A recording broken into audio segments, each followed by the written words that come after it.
The following podcast contains spoilers and adult language. And hey, wait, there, Jin, should you really be trying that headset on? Really? This is a message from the Office of Emergency Preparedness. Due to the recent crisis, we ask that you remain in your homes. Do not attempt to communicate or interact with the creatures, even if they are people you know. Lock your doors. Bar your windows. Evil is coming. It's time for Aim for the Head, a horror apocalypse entertainment podcast. And now, here are your hosts, Diana and Steve.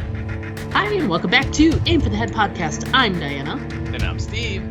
And this week we're going to be starting an all-new series for you we are super excited about. We're going to be starting our coverage of the Netflix series Three Body Problem. The title of the first episode of the series is titled Countdown. It's the final countdown. Sorry.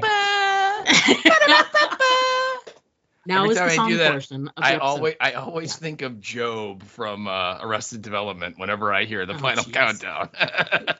I always think of Will Arnett because he'd always enter, and he'd be throwing the confetti from his hands and stuff, and it was always the final countdown. But anyway, of course he did.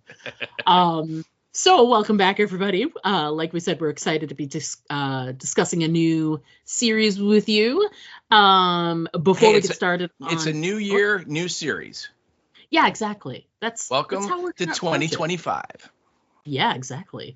Before we get into our points on the episode itself, we're gonna just a real quick what'd you think? And I went first last week, so Steve, it's your turn. So what'd you think? That. This is so weird. I don't usually do episode 1. You feel all weird. And I know this is a lot of pressure on me. What do I do again? Now you know how it feels. Oh, I do. I understand. I'm so sorry. Yeah, well, okay. Let's just, just for full disclosure purposes here, I've already seen this entire series. So I watched this like last summer. So it came out in like April or March of 2024. I got to it in like June or July. And then, as we got through the end of the year, we were looking for stuff to do. This kept coming up from people, listeners kept including it on like their, I really enjoyed it. And you were like, you were like, you had not seen it and was like, what's that about? And I kind of said, I've seen it. It's really good. And you're like, okay, well, let's do it.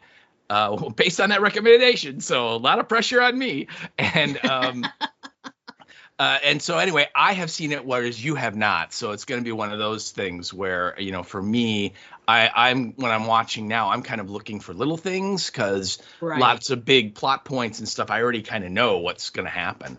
But I really like this show.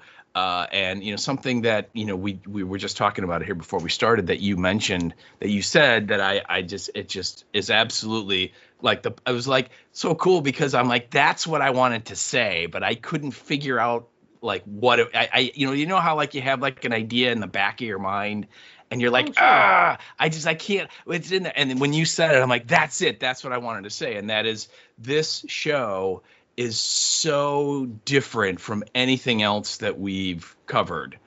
Right. Yeah. Absolutely. And so again, you've only seen one episode, right? And so, I mean, it's like, oh my God, just wait. Just wait. So, but anyway, I really enjoy it. I thought it's very well made. I love the cast. And so the production values and everything, I think, are really good. And it's this, when you watch, like, particularly this episode and a little bit into episode 2, there's so many threads that are so far apart of the story. And you're like, how does all this fit together? And then it just slowly starts, basically working itself into a noose around your neck to kill you by the end of the show. So, it is. It is. It's real. I'm really excited to talk about this and get into this show because, it is truly, like you said, unlike anything we've covered so far. And I'm guessing it's because it's the books that it's based on are written by an author that's Chinese, and it's so it does not have a Western approach to it because the person who has written these is not from the West, so it has a different thing. Even though one of the complaints of the show, comparing the show to the book, is that the what we're watching has been Westernized a lot, which again, that's because the people that made it are all pretty much from the West. But anyway, I'm really excited for it. I really enjoyed it, and I am really excited to hear what you have to say. So please, what did you think? Well, to get to, first of all, it's great. I love it. And, if you hadn't noticed, because I haven't watched it yet, we talked about it on the last podcast, but in case you missed it, I was sort of on the fence about whether or not I was going to go week to week, because we've done that before, where it's been a series that either I don't think we've done one that I've seen that you haven't yet. It's always been kind of the other way around. Like you caught it first and we were getting to it late or something. Actually, the only one I think might be was Kingdom season 2. I think we both watched week to week. Because I'd watched season 1 and then we were like, oh my God, we got to cover it. And then I purposely held off season 2 so we could both do it. But you're right. I think for the most part, it hasn't been. Yeah, it hasn't been the other way around. But what's been great is I really enjoy like when we can take it from the perspective of, I've watched it. Episode 1, I've watched twice, first as a viewer and second as a podcaster, as we talk about. But you have watched it the one time you watched before, but now when you watch it now, it's also, you're digesting it and seeing new things because you've now watched the whole series. So I think it's interesting because without even, you'd get two different perspectives from us no matter what. But, a lot of times we agree on how we feel about certain things, but your perspective is going to immediately be different than mine because of where you're coming from. And so I'm glad we're doing it that way is what I'm going to say. So warning to everybody, if you spoil me, I will kill you. So moral of the story is don't spoil me.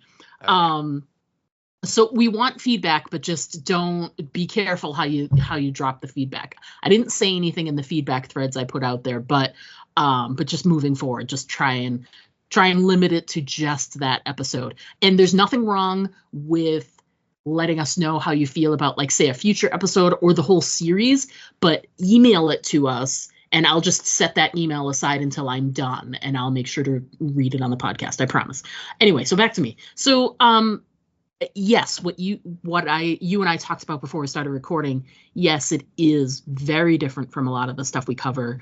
And it's funny because this was on a list for me to watch because somewhere someone had said it had a zombie element to it. Now, I don't know if that pans out or not, or doesn't, because I'm only one episode in and I haven't seen any zombies yet.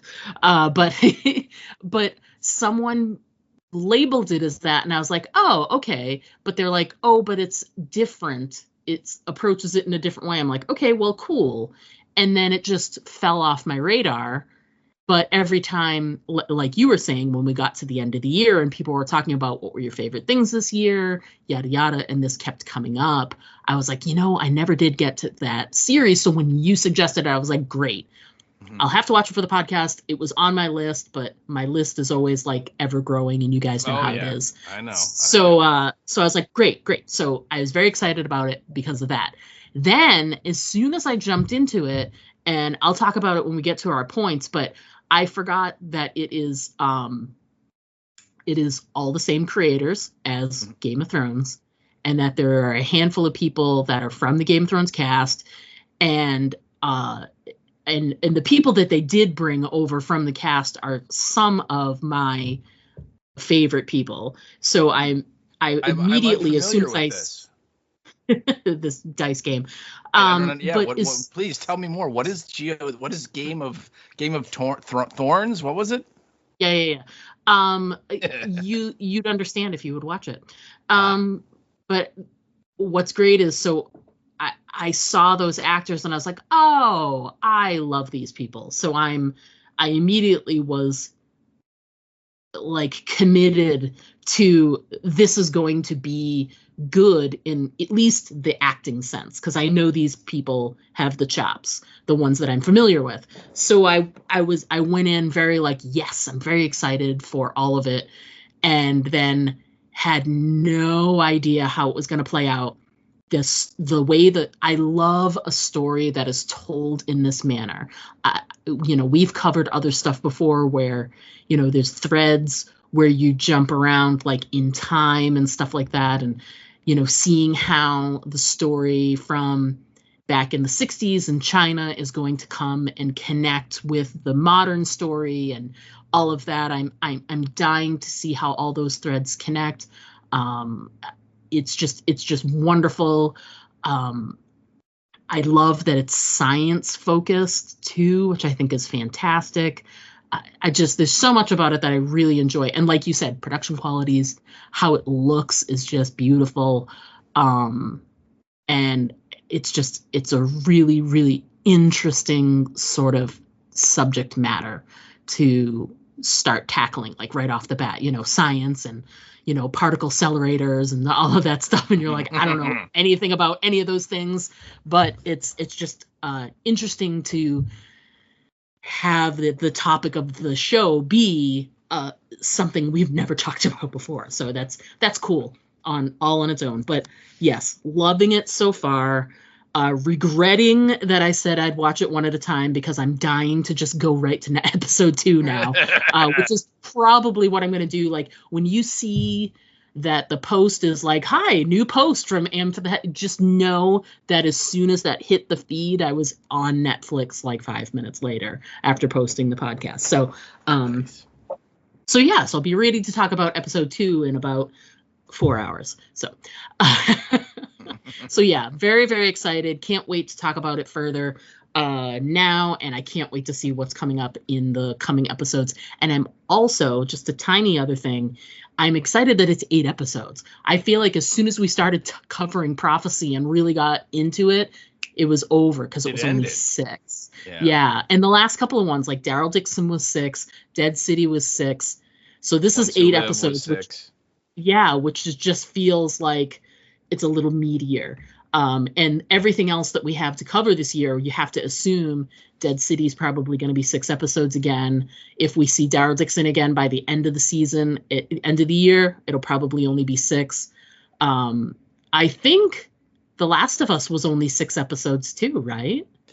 Maybe. That's a good question. 7. I don't remember. I'd have to dig deep again. But, that's coming back. Stranger Things is going to have its finale, and they'll probably only do like 5 hour-and-a-half episodes like they did before. So it'll be all over the place. There'll be like one episode will be like 4 hours long, and then the next one will be like 38 minutes. I mean, it's just crazy. Yeah, exactly. Just to mess with your mind. But I feel like it's just a linear, like 8-hour-long episodes. It's just great, and it fills a really nice block of time for us. I feel like when we cover the 6-episode runs, just as we sort of get our feet underneath us and we're getting feedback from people and we're all watching together, then it's over. And then it's like, now we have to get that momentum again with people and reaching out and getting more feedback and whatever. And this is great because we're going to be with you talking about this for 2 months. And nice. I love it. So, and that'll probably lead right into Dead City or one of the other or Last of Us or something, becoming. Last of Us is coming. Yeah, Last of Us is coming back in April. So and they just haven't said anything about Dead City yet. So I have a feeling we're going to be covering Last of Us first before Dead City. Cool. Because I can't imagine they're going to run them at the same time because nobody's that dumb. I mean, there are people that are that dumb, but I don't think that they work at AMC. I seem to remember there was a couple of guys that we lovingly referred to as the knuckleheads who ran a show at AMC, and they were pretty dumb. So, as a side, there was a post that the official AMC account posted. I think it was on Facebook a couple of days ago. I think it was over the weekend. And they're always trying to put something out there to get more excitement about the series or what have you. And FYI, if you never did watch, Dead City season 1 and The Ones Who Live. And I think even the Daryl Dixon show, all those season 1s are all on Netflix right now. Mm-hmm. So if you never had an AMC subscription or you just didn't want to, spend the money or whatever, most people have a Netflix. You know what I mean? It's one of those, or you share a password with your family member. Wink, wink. But those are out there. So if you never got a chance to watch like one of those series, go back and watch them. And I hear there's a podcast that covered some of those. But anyway, they did this post, and it was the recommended viewing order for all of the and I saw this because I know where you're going with this. All of the different series, and they start with like whatever, and they do Walking Dead, and then they get to a certain point and they're like, watch Fear the Walking Dead, then watch World Beyond. And then all the, the companion series and stuff, whatever. But where they had like watch Fear the Walking Dead, all of these episodes, I was like, no, you don't. When it comes to, I would say unequivocally, all of those other side series relate back to the main series. You do not have to watch Fear the Walking Dead at all. If anything, you can watch Fear the Walking Dead season 1 to see it establish the zombie outbreak in a totally different city with different people, and then watch season 2 and 3, and then stop right there. Because watch until when the dam explodes, and then you never need to go back. Right, that's the end of that series. Yep. Right, artistically, thematically, everything that was good about that series ended. Entertainment value wise, yes, all of it. Yeah, exactly. I did. It was weird because it said like watch like Walking Dead, but it wasn't like the whole season. It was like season 1 through like 9, and then it was Fear the Walking Dead, but it was like season 1 through 7, and I'm like, no, why would you do that? No. That's awful. No. No, if you're gonna do a timeline thing, then you have to watch season 1 of both shows at the same time because they're both at the time of the outbreak. And actually, technically, Fear the Walking Dead season 1 is pre-season 1 of Walking Dead. Yeah, it's like a couple days before. Yeah, because it's couple of days. Yeah. Yeah, that's true. Anyway. Anyway. But I saw that, and because we brought up Fear the Walking Dead, I was like, oh my god, just stop at 3 and skip the rest of it, in my opinion. All right, so let's get back to talking about Three Body Problem. So before we get into our individual moments from episode 1, let's just go through a description provided by people that write really good descriptions. Oh boy, did they! For episode 1. So Steve, why don't you dazzle us with really good writing skills? Well, prepare to be dazzled. We have episode 1 of Three Body Problem, and the title of it is, as you said earlier, Countdown. And our description we have is: unsettling events puts a group of brilliant friends on edge as a mystery unravels with origins tracing back to China during the Cultural Revolution. And that is some of the stuff that happened in a very vague way in this episode. I think unsettling events is probably the most vague thing that you can say about, well, science stopped sciencing and people were dying and one of our closest friends and mentors killed themselves. And that was sort of the catalyst. And by the way, when you say Cultural Revolution, it means that the opening scene to this entire series, we watched a poor girl's father get the shit beat out of him. Oh, yeah. But, la-di-da, unsettling events is how they would like you to know. It's a good way to kind of mishmash that all together. Yeah, that's that's saying something. So let's cover then, if we could, writers for the episode and director for this episode 1 countdown. All right. Well, for opening episode, we have 3 writers, and they're all executive producer, showrunner type folk for this series. Yep. So we're gonna see their names a lot in the next couple of weeks. or 2 months, or however long it's going to take us to go through this. The first guy is a gentleman named David Benioff. Benioff, yeah. And he again, all of these guys have got some decent creds. He wrote for whatever the show you keep talking about, this Game of Thorns, and he also wrote for a series called The Kite Runner, if you remember that, and another show called The 25th Hour. So he's got a bunch of different types of series he's written for. Our second writer is a gentleman named D.B. Weiss. And again, he was one of those, game guys. So he wrote on that show. And he also wrote on a show called Metal Lords, which I have not seen. But he also wrote several episodes of the series It's Always Sunny in Philadelphia, which, again, totally talk about, stepping into a totally different vibe. Right. Oh, yeah. From anything else. And then our third writer is a guy named Alexander Wu. Woo! And he wrote on a couple of shows that you've probably heard of. He wrote for True Blood.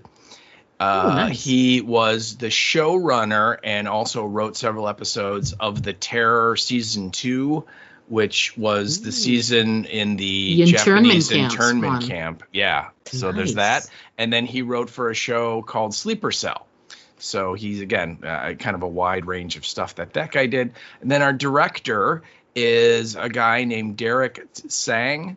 And he is got a lot of creds, but they're all with like Hong Kong cinema and television. So it's all stuff that I've never heard of. He directed a couple of things: Better Days, Soulmate, and Lover's Discourse, and they're all stuff from that part of the world. So I have not seen any of it. He also, interesting enough, has like over 50 acting credits as well. So he he is a big time writer, director, actor type guy from the Hong Kong entertainment world, and this is probably one of the first things that he's done over here, at least as far as I could see when I was looking at his IMDb page. So nice. But that is your writers and your director. So there you go. I think it's interesting. Two things that have to sort of, like, as the elephant in the room.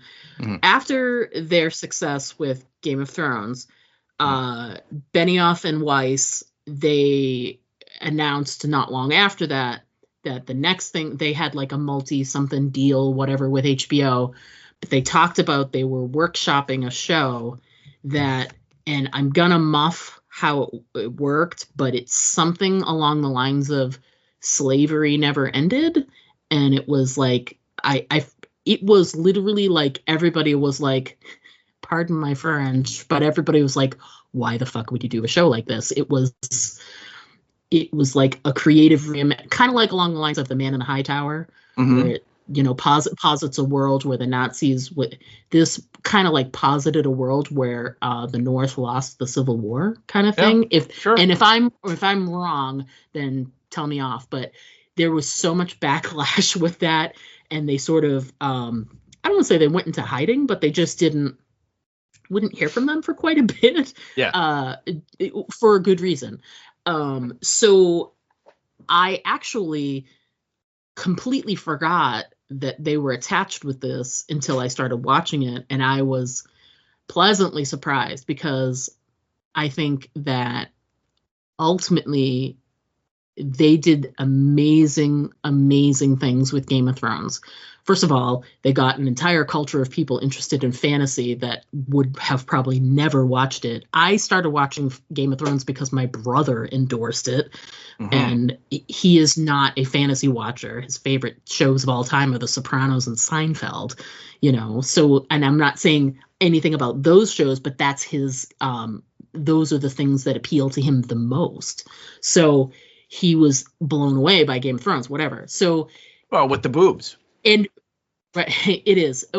Sex position is exactly sext position, because instead of exposition, they did it while someone was, having sex. Yeah. But I think one of the things that they did get out of Game of Thrones is that prepped them for a show like this is taking something from that has source material. Mm-hmm. So Game of Thrones had some pretty well-known source material and a pretty deep group of people who felt like it should be covered this way, that way, whatever. And they dealt with that the entire time they were running that show. So, and I did the same thing. I did some Googling, and of course, there's a whole community of people who feel like this show was westernized a little too much, etc. But it's also, this is the third iteration of this book series, as it were, into a show. There's two that are both in Mandarin, and they had varying degrees of success, etc. This is the first one that is in English. And yes, they did make changes in some of the location and some of the people, but from what I understand, ultimately a lot of the story is very much the same, that they didn't make a lot of changes there, but maybe I'm wrong. I also have not read the books, so don't crucify me. But one of the things I think is interesting is when they did Game of Thrones, they were lovers of the genre and the books, and they did it from a place of love. In this instance, I don't disagree. Maybe they've read these books and maybe they loved them and that's how they got to this project. But I appreciate that the third writer and that the director are folks that have ties and connectivity to the world of Mandarin Chinese and China in general, and can culturally add a layer there that these guys would never be able to add. They would never be able to tap into that. So they're able to, give a perspective that the Benioff and Weiss would never be able to have that perspective. So I really appreciate the fact that they employed these people to sort of, and whether that was their reasoning or not, but it's definitely something that's helpful. I'm curious what some of those opening scenes in that protest in the 60s, like how authentic would that have been? Would it have looked right? Yeah. But there's an emotionality to that scene that may have played completely different in another director's hands. You know what I mean? Mm. And so I think that's really cool. The people in the cast that are from Game of Thrones, if you have not watched the series, like Steve. I keep hearing about this, and I'm like, wow, John, this thing must have been pretty big, huh? The two main ones. There's 3 total so far, but the 2 main ones are Jack. The Jack Snacks guy is John Bradley. John played Sam for all seasons of Game of Thrones, and the gentleman, I think they said his character name is Wade, and he's the one that employs the investigator. Yeah, it's Liam Cunningham. Who's looking. Liam Cunningham, and he's great. And he was also on, I think he may have not been in season 1 of Game of Thrones, but he was in he was in all the others. And then the guy who plays the sort of mysterious energy guy who shows up at the funeral and then he gets tailed or whatever, Jonathan Pryce, who's done a million. Yeah. I mean, he's from Brazil. Yeah, he's done a million things. But he did appear in Game of Thrones as well for the last 2 seasons. So, there's for everyone's sake, I hope that's not what he's referred to as, the guy from Game of Thrones. Based on no, absolutely not. He has literally done a million other things, and he also. I always forget he was even in Game of Thrones because he was in the last few seasons. You know what I mean? And I don't. A huge character. Okay. But anyway, but let's get started talking about the actual show, and let's talk about that. I guess it's the cold open, is that demonstration that we are brought into, and it's so impactful. For me, it's just like, you felt the fear of, I'm going to probably butcher her name, but Wen-ji, yeah, I think. Yi Wen-ji. Yeah, but the way is that's her last name. In the way it's in their culture, it's the last name is spoken first, and then the given name. I know that. So I'm your just surname. saying that's what her character I name know. is, Yi Wen-ji. So yeah.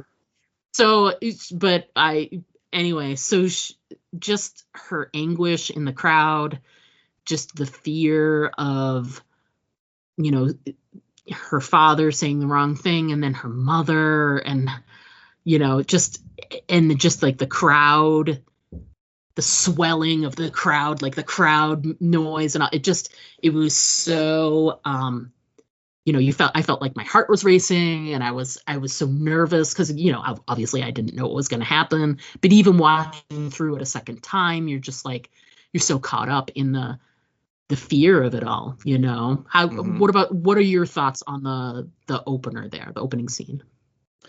Well, yeah, it's, first of all, you're just trying to figure out what the hell's going on. Right. There's that as well. I mean, you know, I mean, this is something that, you know, in our country we haven't done yet.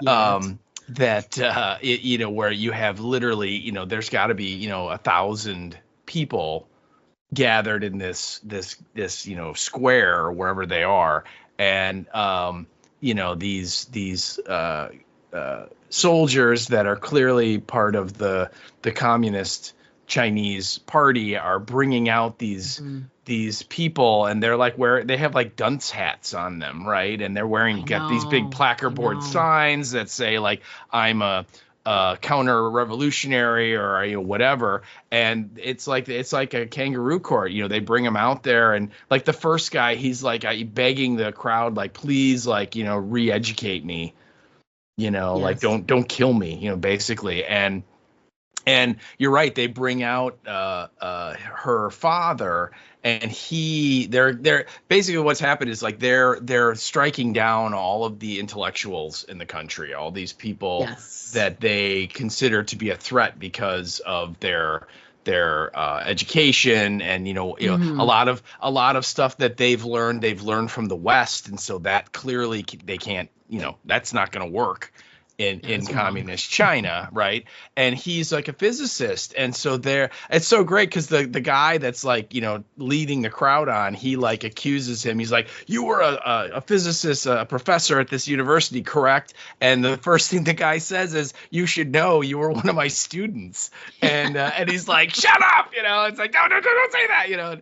And you know, they ask him all these questions like about, you know, you taught like the theory of relativity, and you know, his response is like, you know, a basic physics course, how can you not teach that? That's like one of the pillars of modern physics.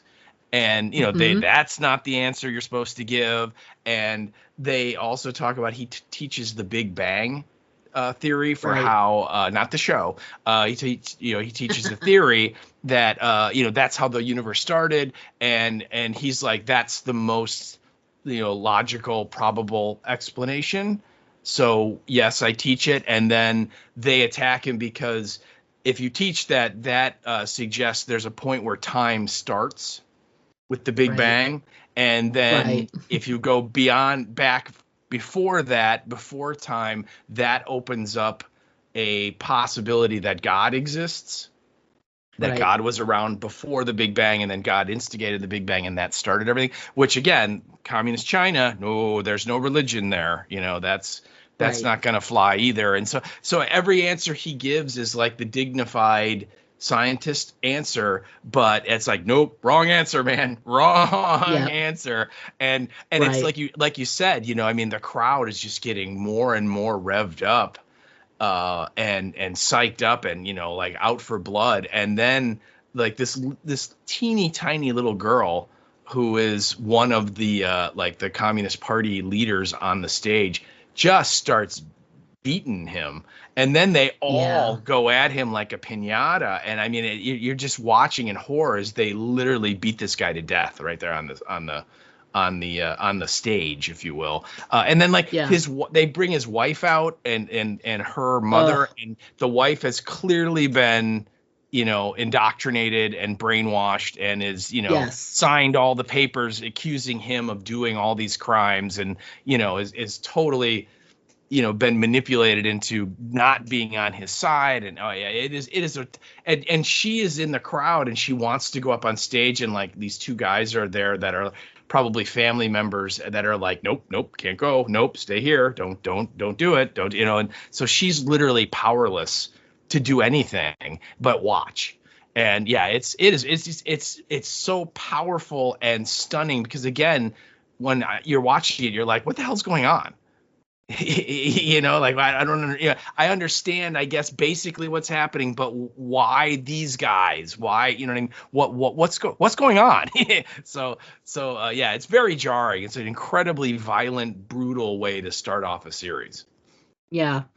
One of the things that I wrote down, which I don't know that I have an answer for it, but I'm curious, when they're beating him, and everybody has a turn, but the young girl is sort of like the one that's sort of finishing him off.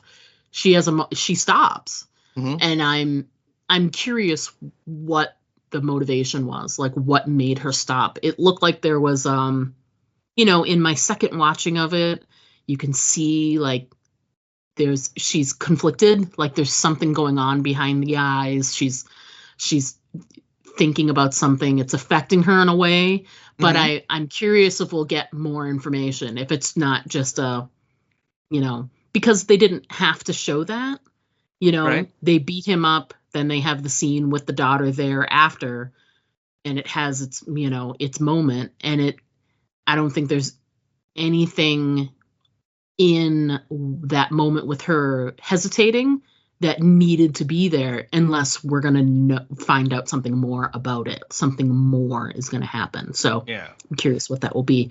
And don't give me any information about further episodes. No, I will not. Trust me, I will not. Just my reaction would be when I watch the scene is the reason why she stops is that I get the idea that little girl has probably never killed anyone before. And she realizes that guy's dead, and whether I don't think like they brought him up on stage to kill him. I think they were going to eventually like shoot him or something, but this was more of just, we're going to bring out all these people and, show to the crowd what we do to these kind of people that are westernized and all that. And then they're going to go into the machinery of the Communist Party and they will be eliminated later by somebody else. And they start beating him and it just gets out of hand. And the next thing she realizes is, holy shit, this guy's dead. And if you watch, there's a scene where she like kicks his hand, like to see like, hey, like, are you still with us?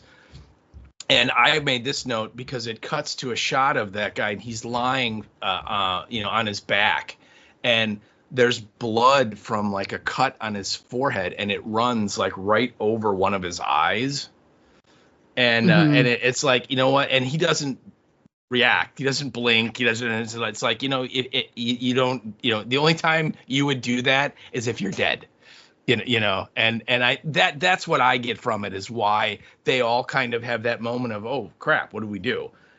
Because they were going to kill him, just not right there. That would be my answer. I do not know for sure though if that's what their intention was.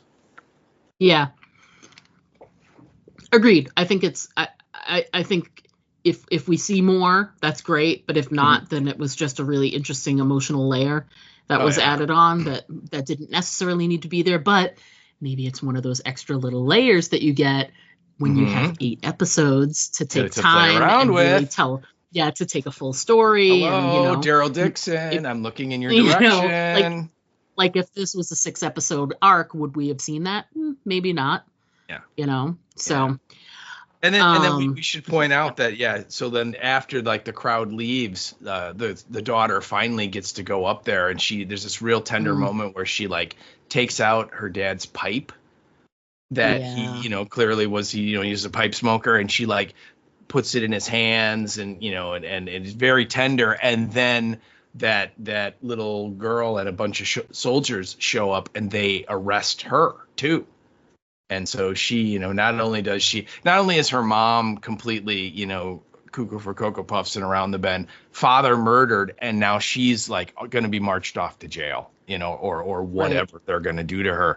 But yeah, it's a hell of an opening, because you're like, we don't know who this person is. We don't know anything about what's going on yet overall, other than this like crazy brutal moment. And there's that great shot where the little girl comes up and she's got a rifle and she says, Yi Wen-ji, you have to come with us. And the shot of her looking up at her, because she's like down on her knees because she's doing stuff with the body, and just the hatred in her eyes, where she's just like, I so want to not just kill you, but like rip you into pieces. I mean, it's just oh my God, it's just so intense that like, you have made a serious mistake. Yeah, like that's the moment where like Wing-Ji is radicalized. In that moment, she's like, I will stop at nothing.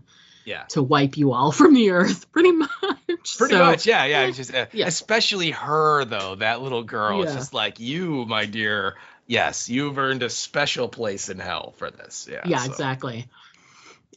So great opening. And for me, not knowing how it connects to the farther part of the story, I was like, what the hell's going on? Exactly. But I'm along for the ride. Right. Absolutely. Right. Yeah.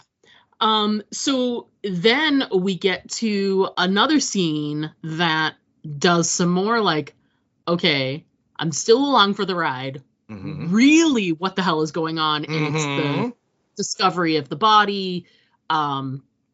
And the two investigators talking about it. And I love the sort of cloak and dagger part where you just assume that they're like regular cops, but come to find out later they're not. They're like hired investigators that are working directly for that guy. So they're still police, but they're like higher up on the food chain than like London police or even Interpol. They're like international cops, secret investigators, like black ops kind of guys. Right. Yeah.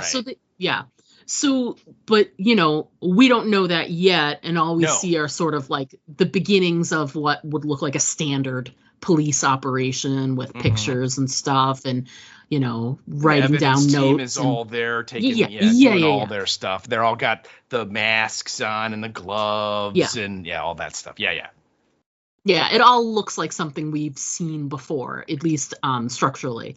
But then, then he starts looking at what's written on the wall, and you start to follow it, and you're like, okay, this is like, you just see like numbers, but then you see that it's a pattern, then you see that it's a countdown, and then you get the last thing is the words on the wall that say, still see it. And then he moves the guy, you see the body on the floor, and he moves the guy's head toward him, and you see that the guy doesn't have eyes. The dead body that's on the ground. The first thing that I saw when I saw the writing on the wall is that it's all written in blood. Yeah. Oh, yeah. Oh, that. I'm sorry about that. That's a detail I forgot about. But, what else would he write with except the blood from the eyes that he's pierced, because he can still see it, whatever it is. So just, and that's our sort of introduction to, you put it as just, with the exclamation point, the countdown. So it's our first time seeing those numbers sort of running in sequence, and we don't know what it means.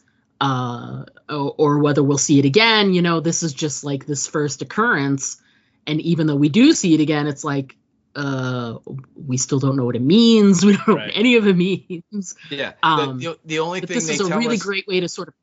No, go ahead. I was gonna say the only thing that they tell us is that the victim was like a physicist, like a very, very highly educated guy that went to MIT and worked at Oxford, and had ton of degrees, and very, very smart person, had no history of mental illness, it was just completely like no indicators at all that he would do something this wacky. And so, so they're like, that's, unusual to say the least. Yeah, exactly. It's nice too that it's like you got two very different scenes that had nothing to do with each other. Mm-hmm. I mean, we find out how they sort of have some sort of tendrils that connect, later on. But here you are trying to establish yourself in watching a new series, and you're like, okay, sure, China, revolutions, I get it. Okay, scientist had weird visions and wrote some stuff on the wall and then died, and he tore his eyes out before he did that. Okay, that's weird. And those two scenes, they don't have anything to do with each other, and I don't know what's going on, and it's crazy. Right. So yeah. It's a really, really sort of interesting, sort of tonally and thematically it's an interesting way to sort of suck you in with these two scenes. And then they move into the stuff that sort of draws you in emotionally. Then we start to meet these scientists a little bit at a time. First you get Saul and Vera. For a short time, you get Vera. You do. Yeah.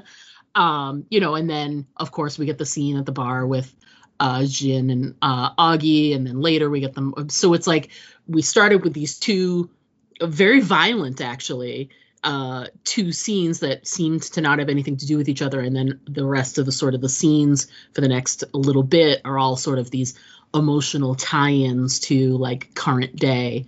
And the first one was, this scientist Saul, who, they've discovered that, like I said, the science isn't sciencing anymore.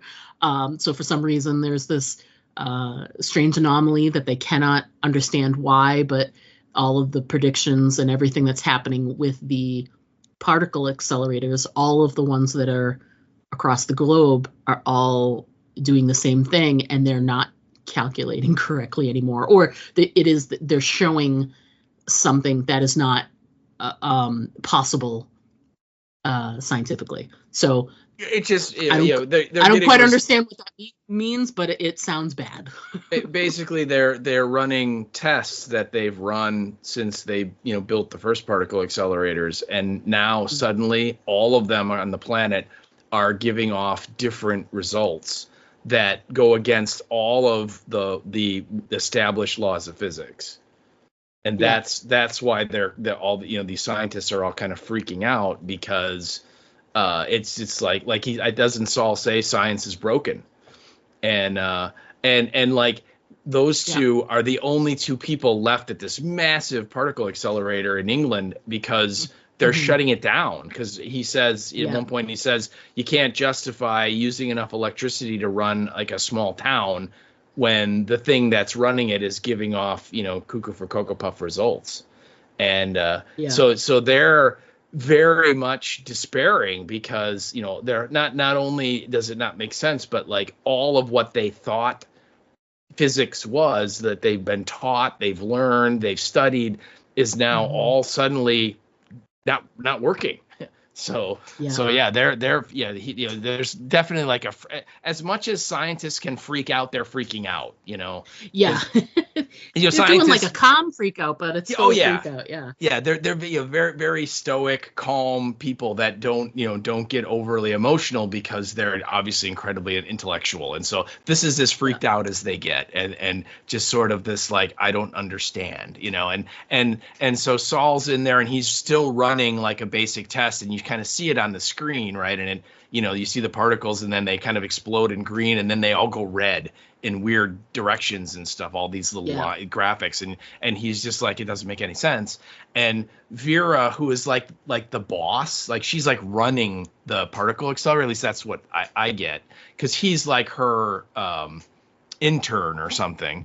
And she at one point she looks at him and she goes, "Do you believe in God?" And he is taken aback by that, because again, scientists, not for everybody, but tend to be very much more intellectual than spiritual, and that they believe in stuff that they can be proven, what I mean? That sort of logical approach. Not that they can't believe in God, but I'm just saying that wouldn't be something that she would say. it takes him aback, and he's like, are you saying like we're seeing God right now with what's going on, like God is interfering with physics, and she's just like, no, and then she, you know, kind of says, you know, you're a good kid and don't give up, and then she walks out of there, and then the next scene you're like, oh, well, okay, Vera, thanks for coming. Yeah. Yeah, it was almost like she was asking, you know, do you believe in God? And I jotted it down because I loved his response, because she says, Saul, do you believe in God? And he says, is that what it's come to? Yeah. And he's like, right, oh my right. God.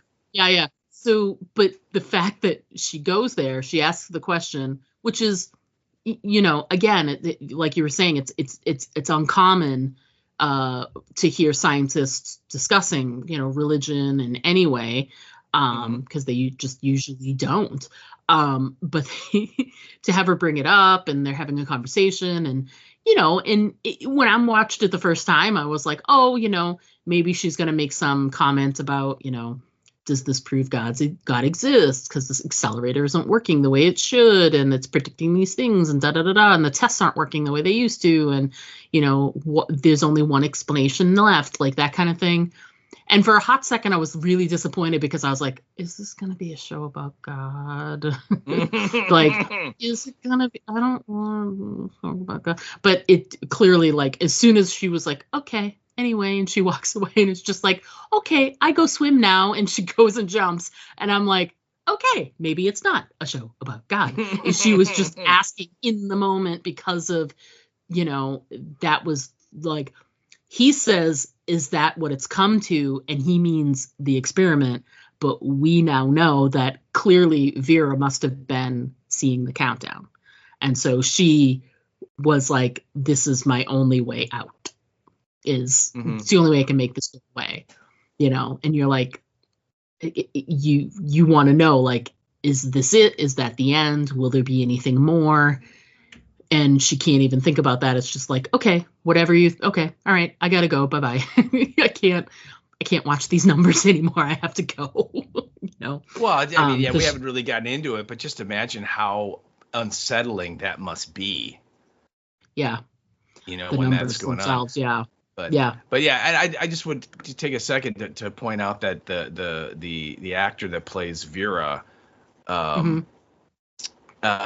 she's a regular on a CBS show called FBI, which is a procedural show that's run for like 6 or 7 years. Her name is Vidette Lim, and it's just really funny because when she showed up on there, I'm like, oh my God, because she's like not a main character. She's a recurring character, but she's not one of like the main FBI agents that go out and get in the car chases and the gunfights and stuff every week. She's someone who's like an analyst who works in the office and is like pulling up, you know, closed security footage and traffic cams and running license plates and facial rec and all that stuff. So she's that kind of person, but it's just so weird to see her in this. I'm like, oh, cool. And then I'm like, oh, she's gone.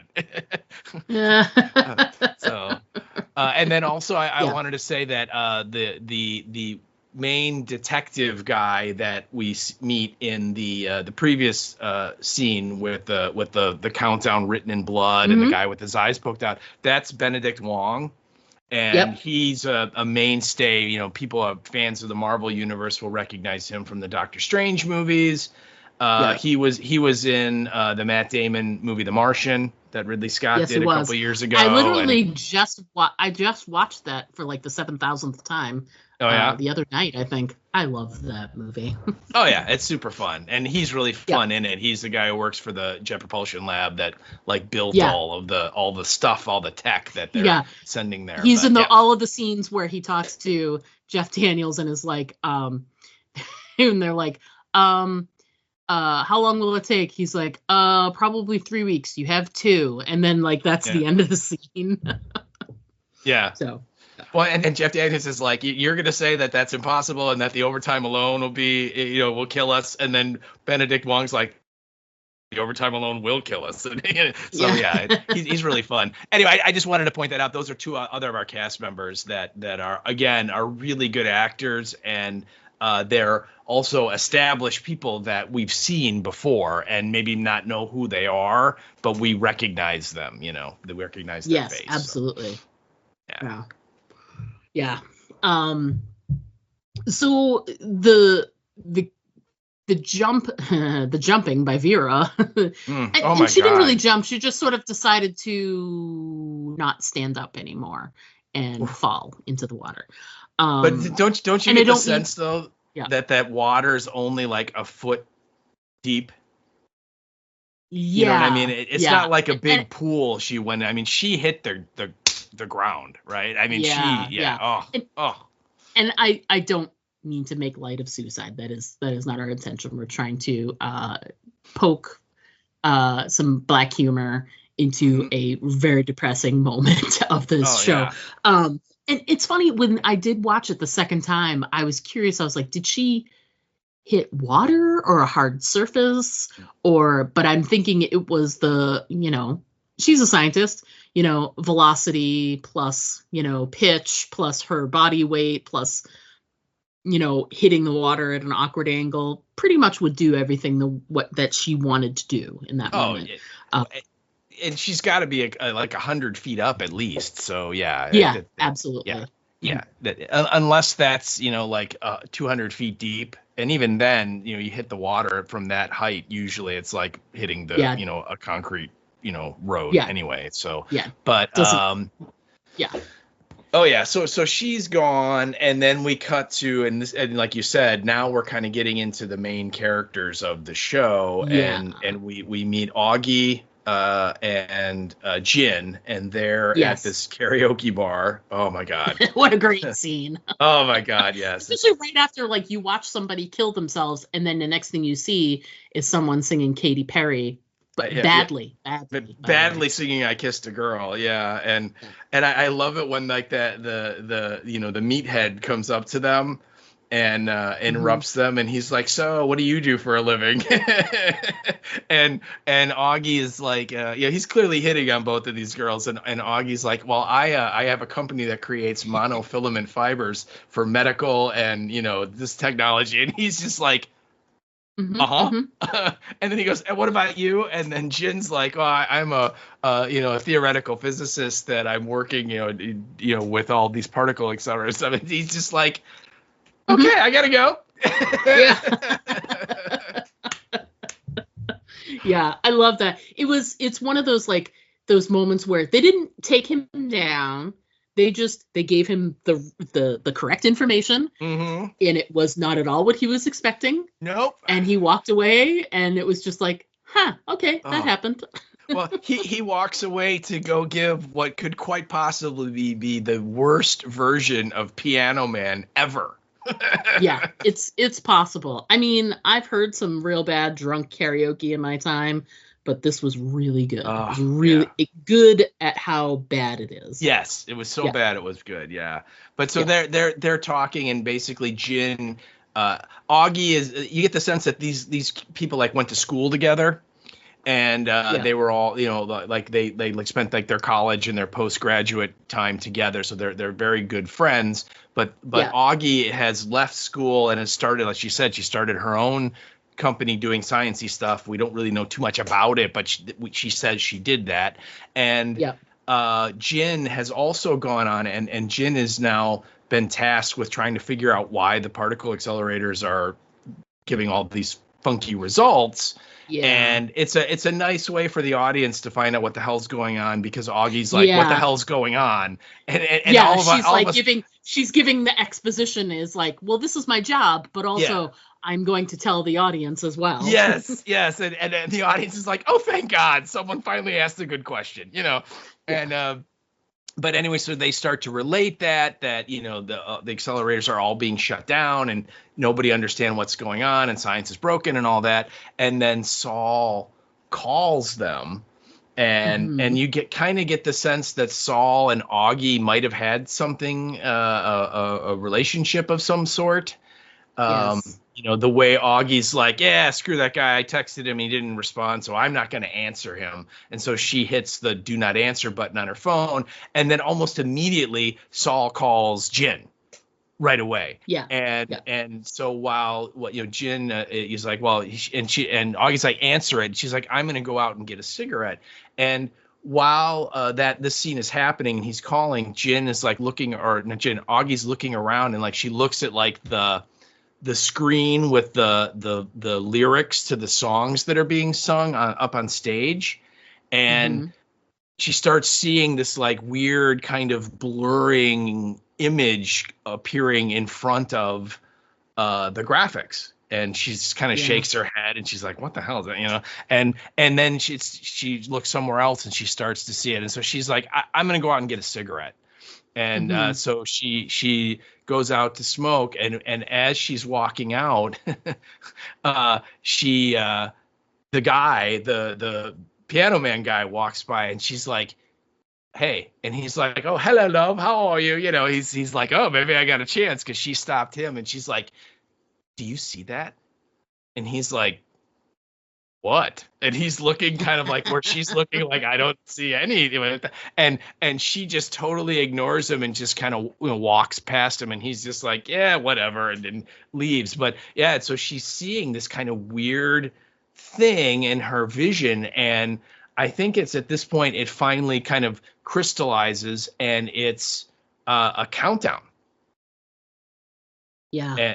And it's like 4 days and like, 20 hours and 32 minutes or something, and it's counting down. And again, you're like, I know you made this note right there, but your first thought is, we just saw a dead guy that had a countdown very similar to that. Yeah.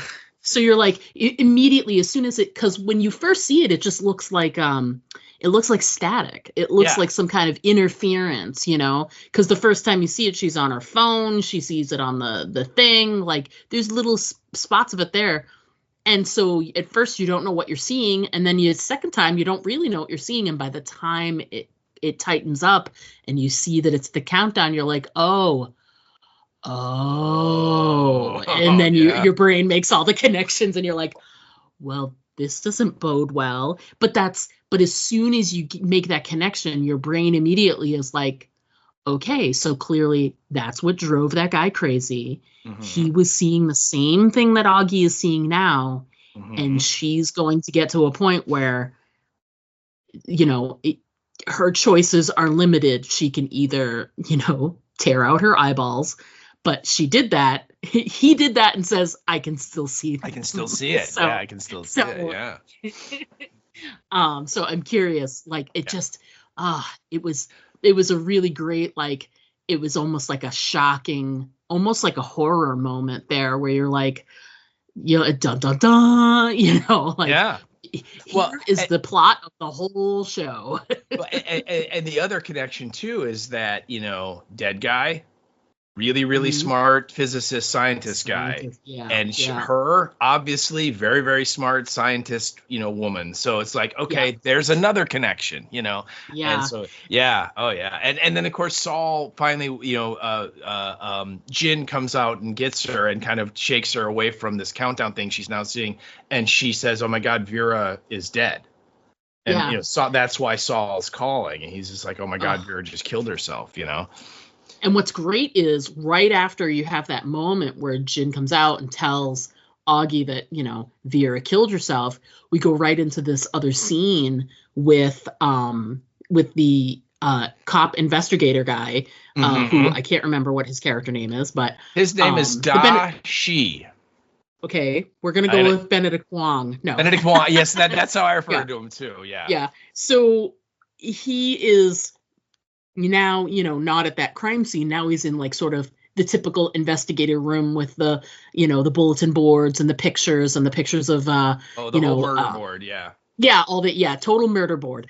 But you see, they only show like little bits here and there, but you see the guy that they just showed that died, that tore his eyes out, and they show his name, which of course I can't remember now, but they wrote right next to it, Oxford. So he's clearly, in English, he's connected with Oxford. He's connected in the larger scheme of things because that accelerator is in Oxford as well. So it's all sort of interconnected.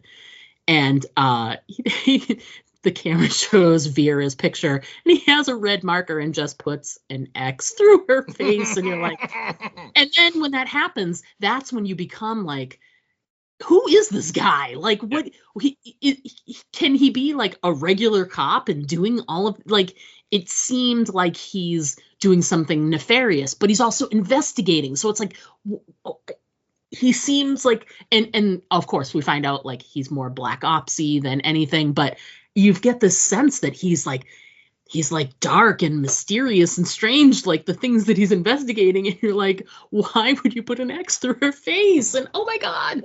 But it also pans and it shows all the other students, all the other ones that are, it shows Saul and Augie and Jin and Jack. And who's the fifth dude? The guy's name is Will. Will, thank you. Yeah. And they all have some kind of Oxford connection. But I love when they get to Jack, it says Oxford dropout. There's a dropout, and then it says like Jack Snacks, and he made like 60 million pounds or something. So he's a genius as well, and has turned it into just doing making a business and making a ton of money. So he's not kind of approaching it from a pure science standpoint. He's like, I want to make some cash. But the thing that struck me about it is that, I mean, clearly whoever this guy is, he's been investigating this for a while. Yeah.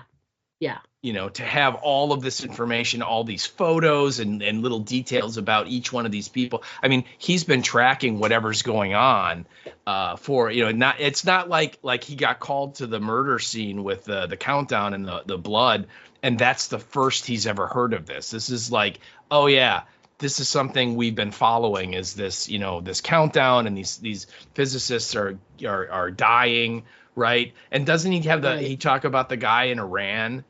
And they have a photograph, and the guy's wearing the weird headset, and they're like, we need to get one of those.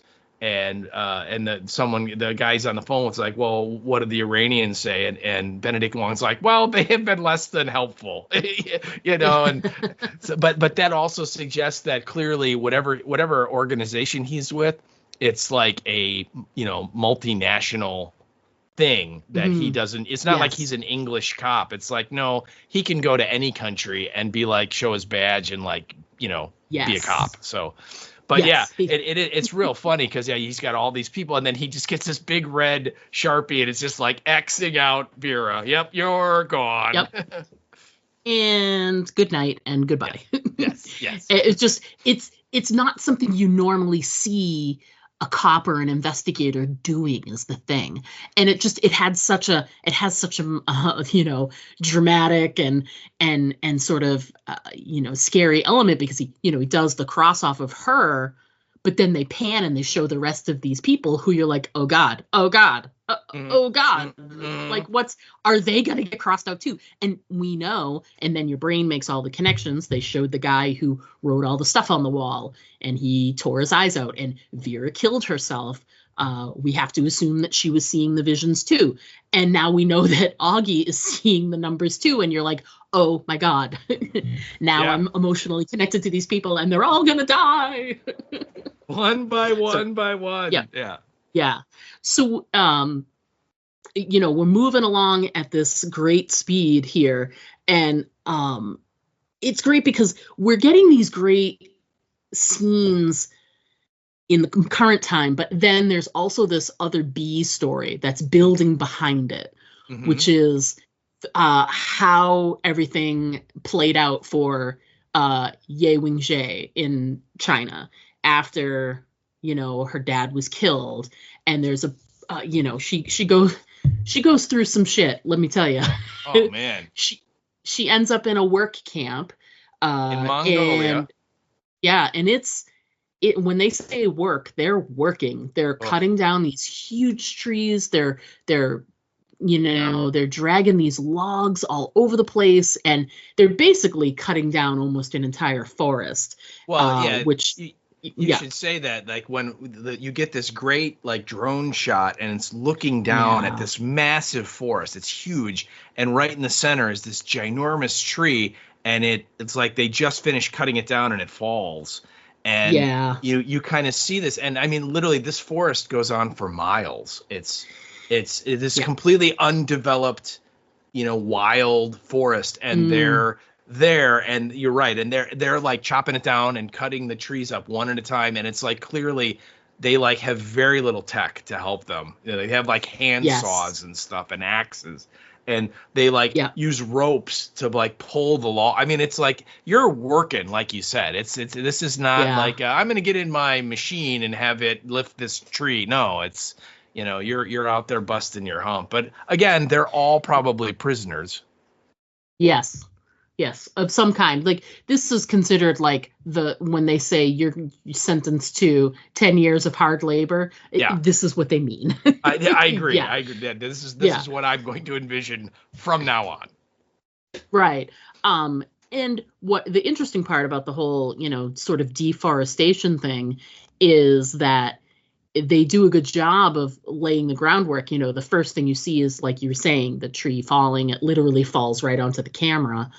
And then as the story develops, as we sort of go away and go back to modern day, and then we come back to the 60s and then go to modern day and then come back, each time they're sort of committed to showing you that, like, every time that Wenji looks out over the, forest that once was, it's like the sort of space, and it's kind of like a scar on the earth that they've cut down all these trees and they don't have any plans to do it. I mean, we haven't seen anything. They're just cutting them all down. Yeah. It's not like you can see them building a road going through or they're doing something else. It's literally they're just cutting them down.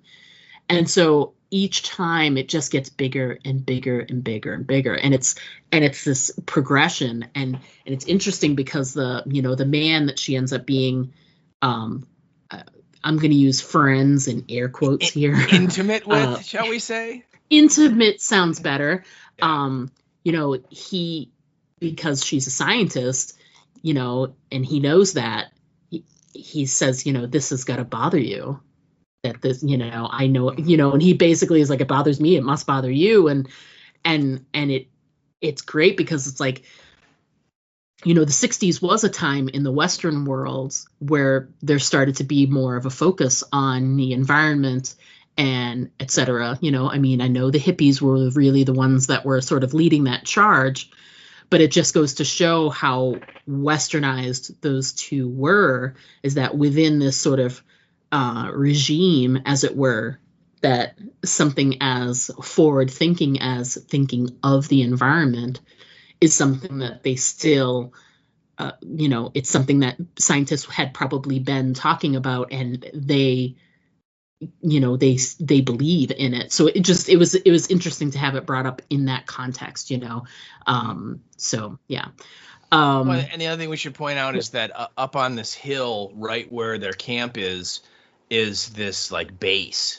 And there's like a big like radar dish, satellite antenna type thing. And they at one point she looks up and you hear like the warning sirens go off up there, and the dish kind of starts realigning and moving. And so clearly the Chinese are doing something up there as well. And the guy that she meets, this I'm using air quotes, friend, he points out like he's like a reporter for some like communist propaganda paper or something, and he's like even I can't get in there, the gates are locked, and like all the guards have no hair, like all their hair's falling out, and like the birds and the animals make weird noises up there. So he's kind of like giving like all like the urban myths about what kind of weird ass secret research are they doing up there type thing.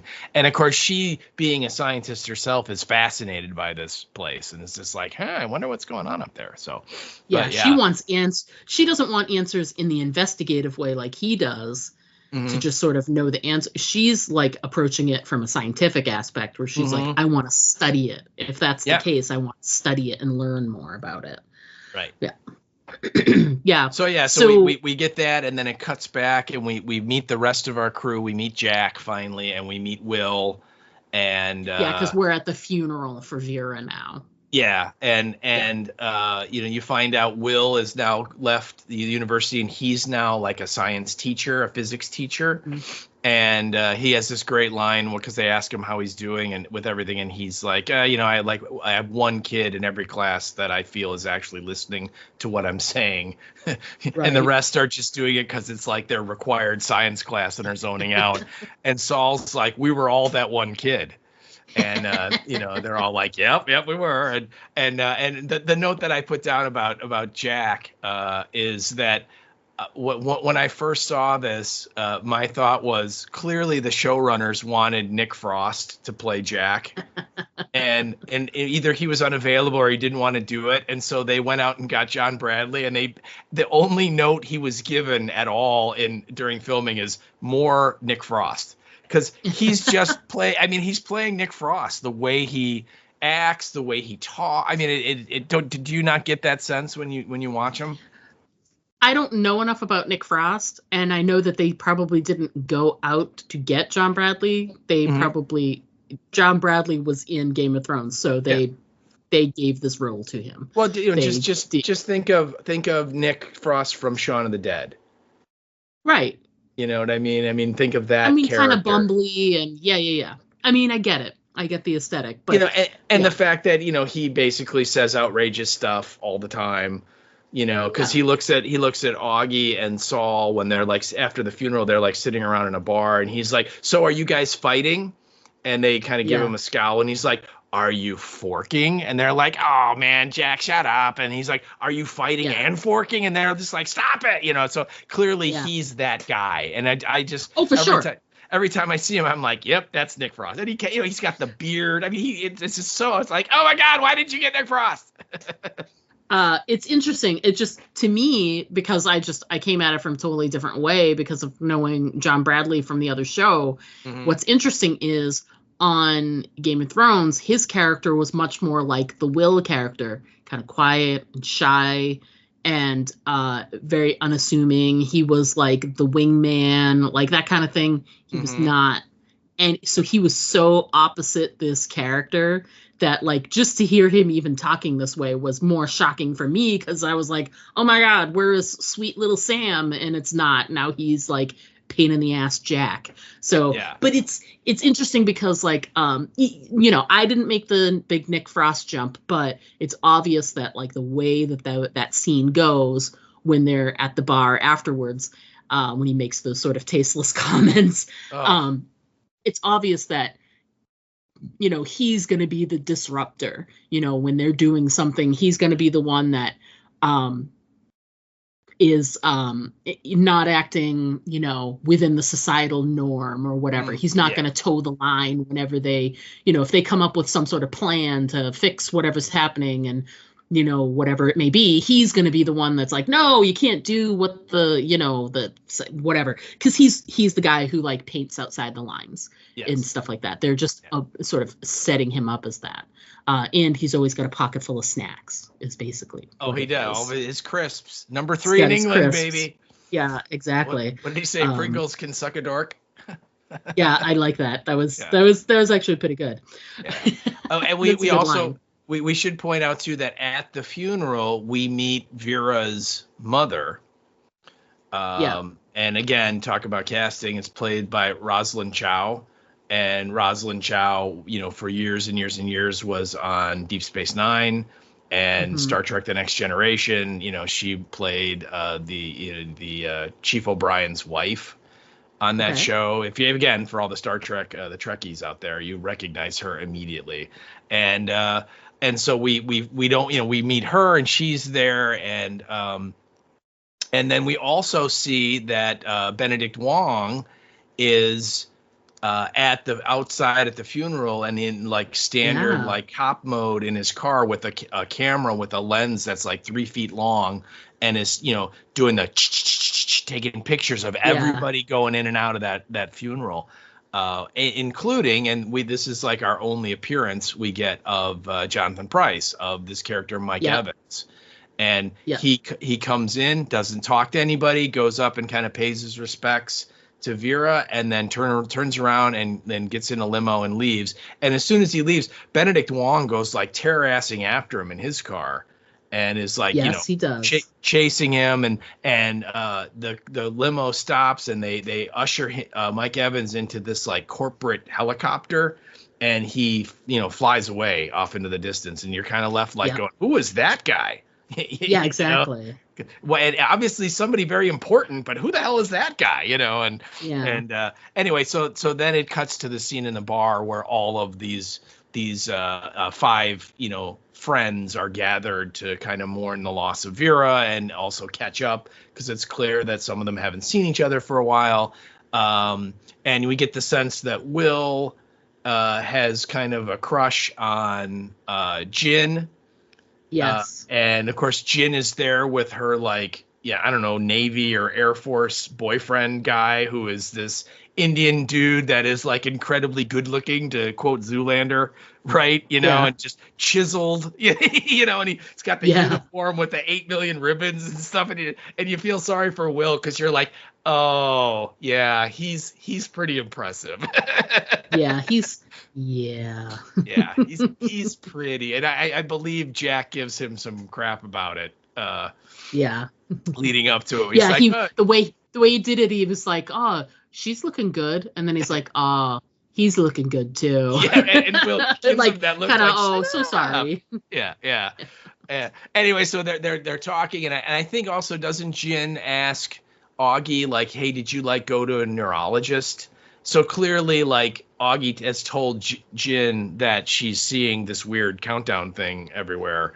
And I wanted to comment on that just really quickly, that I really appreciate that happened, because it's a trope that I can't stand, is I'm going to have this weird ass thing happen to me, and it's very central to the plot, and I'm not going to tell anyone that I'm going through this. I'm having this vision, or I'm seeing this weird thing, or I have a whatever. You know what I mean?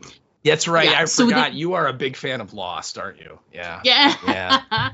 But to have a moment where they're scientists, they talk about like things, and it seems really plausible that someone who was a scientist would share something like that with their friend, to be like, hey, this is happening. Have you ever heard of this before? What could it be? Right. You know what I mean? Like, talk through. So I really appreciated that the stuff that Augie is seeing is not a secret. So at least Jin knows.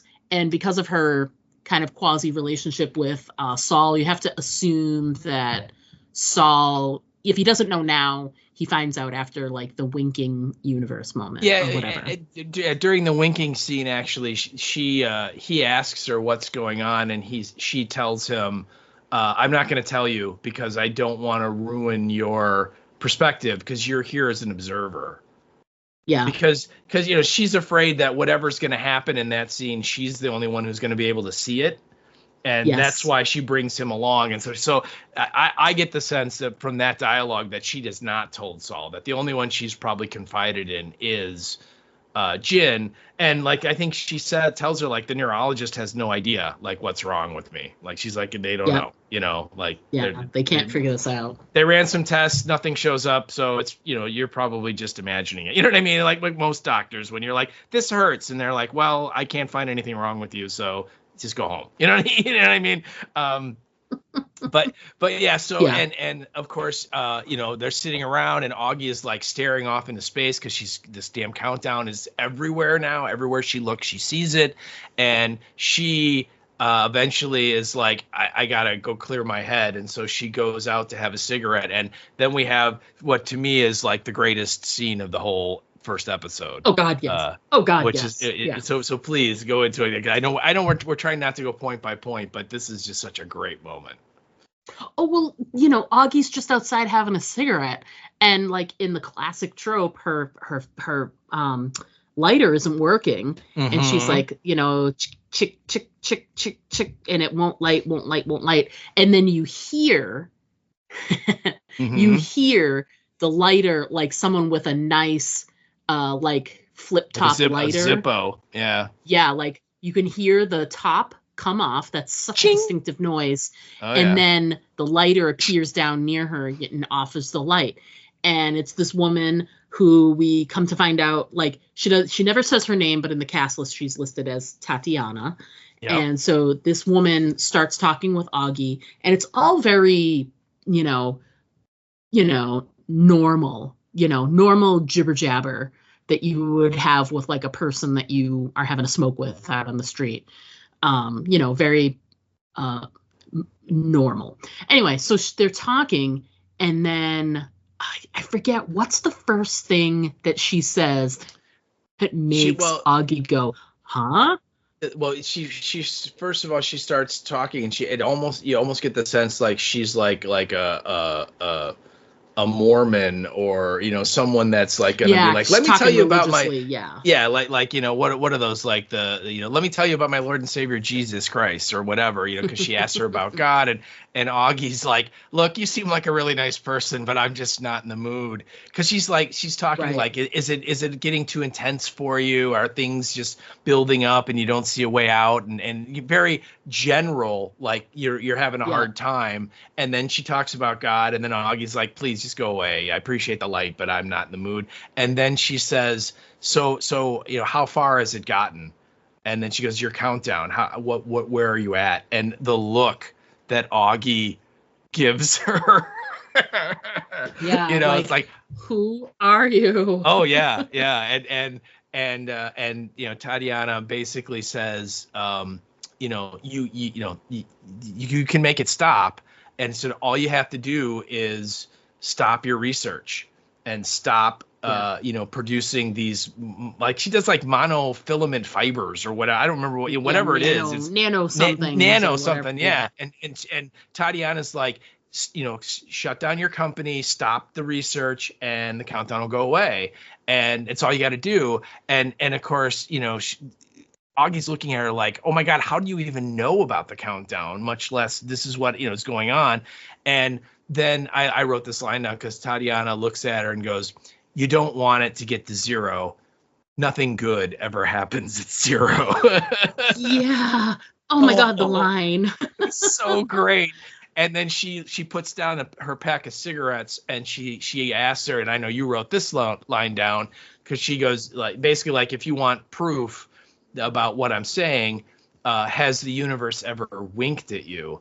And Augie's like, what do you mean? And she tells her, like, tomorrow at midnight, go out and look up at the sky, at the stars. And she gives her this her pack of smokes. And then in typical standard movie show fashion, she gets up and then is instantly gone. Right. Yeah. And Augie's like, wait a minute. Where did she go? Yeah. Yeah. And then she just gets away. Whereas, like, I'm just like, tackle her. You know what I mean? Do not let her get away. Yeah. Right. And so Augie's left like, what the hell is that? How did she know what I'm seeing? And now I have this weird thing. And there's like this weird, like, decoder thing from like a children's cereal in that pack of cigarettes. Right.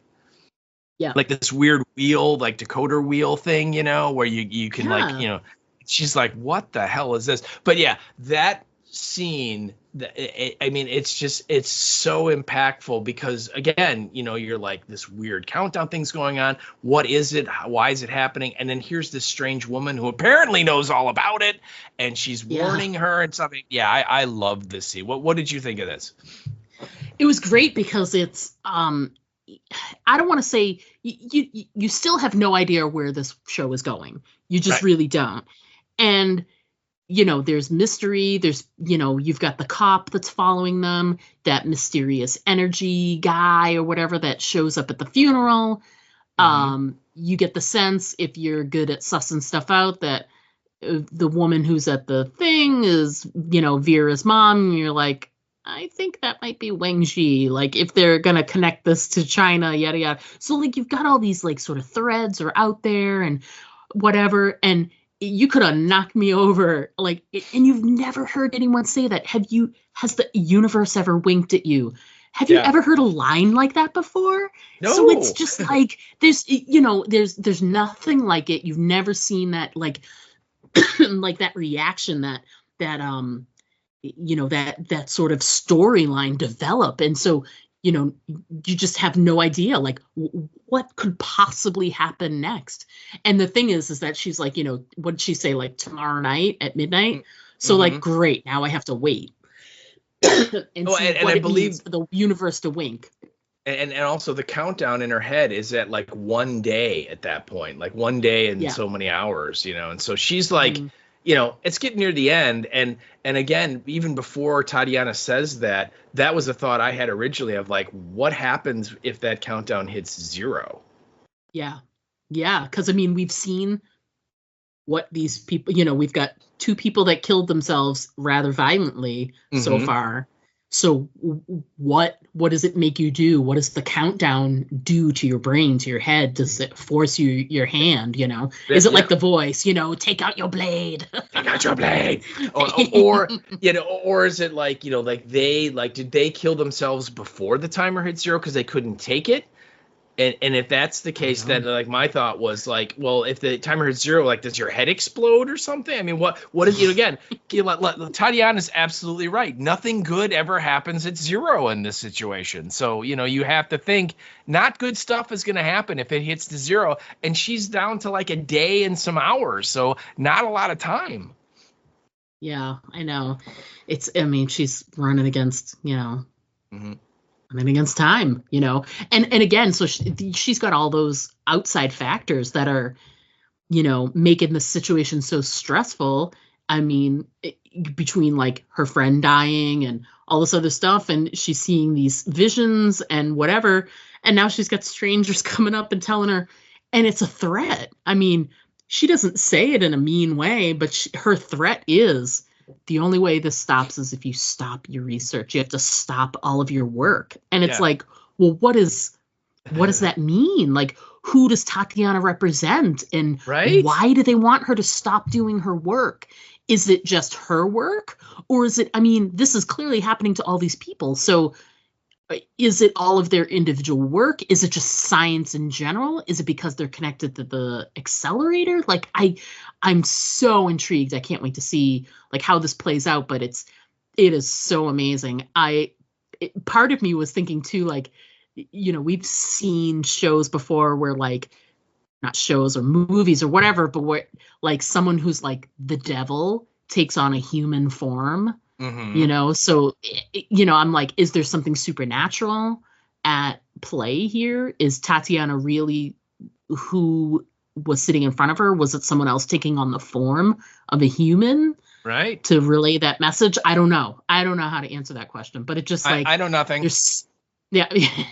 And it's like all of those things are going through your head. Meanwhile, like the line that she says, like she says the thing about like, you know, stop your work and it's the only way to make it go away. And then has the universe ever winked at you? And you're like, what the hell does that mean? Yeah. First of all, no. And what do you mean? Yeah.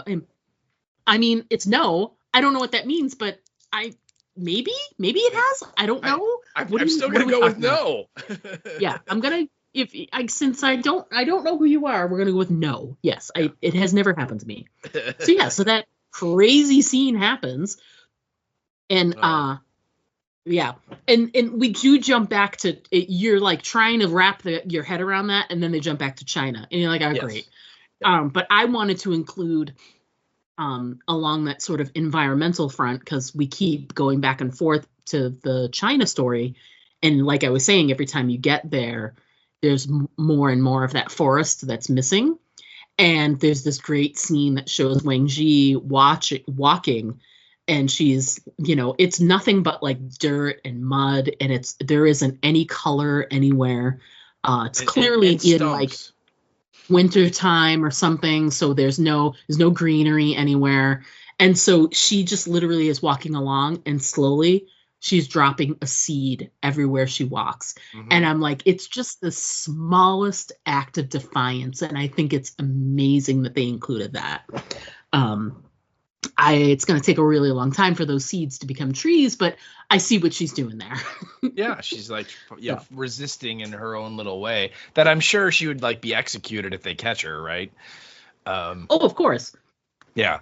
And also in that moment, her boyfriend, let's just call him that, he gives her this book that's like an English book, and you know, he's like, you speak English, right? And she's like, and she's very, at this point, she's still not completely trusting of him, and he's just like, you know, here, read it. You know, I figured you would enjoy it. Just don't let anyone know you have it. And so we see her, and she's like, it's in the barracks, and she's like under her covers, and she has a little kid with a flashlight, and she's like reading the book, you know, page by page, and the book itself is called Silent Spring, and Silent Spring is a real book that was published in like 1962, and it's by this author named Rachel Carson, and it literally is about the environmental harm that the use of DDT was causing. DDT was a pesticide that we used starting in World War II. So in the 40s all the way through the 50s and 60s. And, you know, it was a thing that the pesticide companies, all of their marketing and propaganda was like, it's harmless. It just kills mosquitoes. That's it. It doesn't do anything. And by the early 60s, some of the scientists were starting to find out, no, it actually is really bad. You know, it gets into the water, it gets into the ground, and it destroys full ecosystems. You get cancer, all this horrible, horrible stuff. And that book led to DDT getting banned in the United States, first of all. And ultimately, it led to the creation of the Environmental Protection Agency.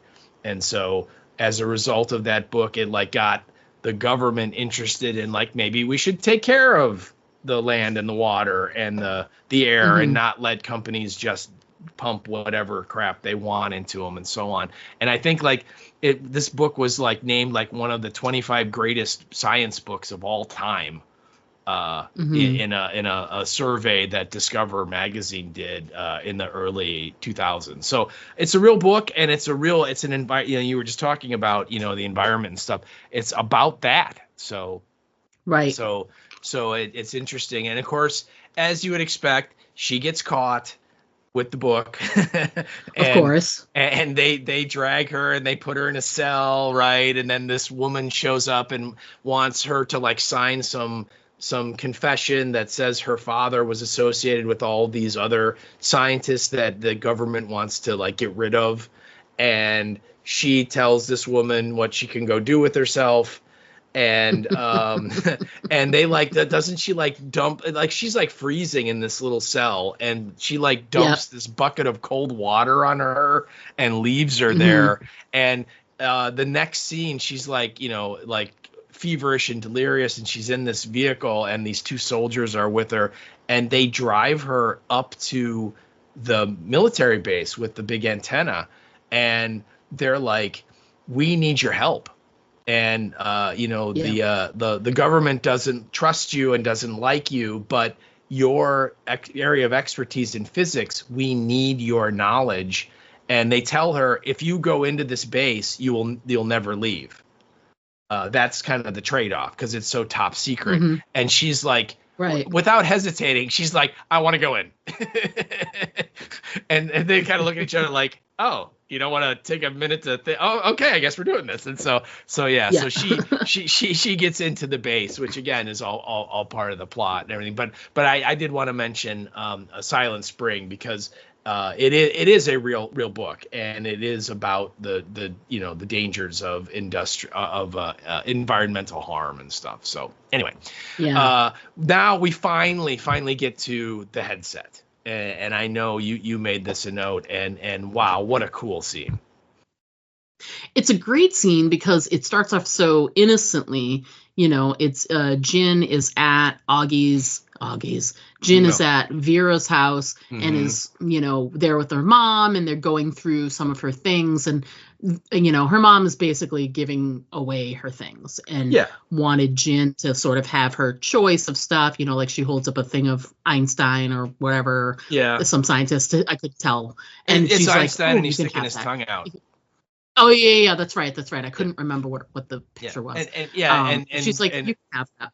Yeah, Vera's mom is like, she would have wanted you to have that. Yeah. And so she's clearly like, nice. Yeah, absolutely. Yeah. And they also they do some kind of Buddhist stuff where they make this like omelet, and then they like set up a little shrine and they burn incense and they set up all that stuff that you often see associated with that, kind of to honor Vera and so on. Yeah. And it clearly is I'm helping, Jin is helping her kind of go through her daughter's belongings and try and sort through them and stuff. Yeah, absolutely. Yes. We can keep going.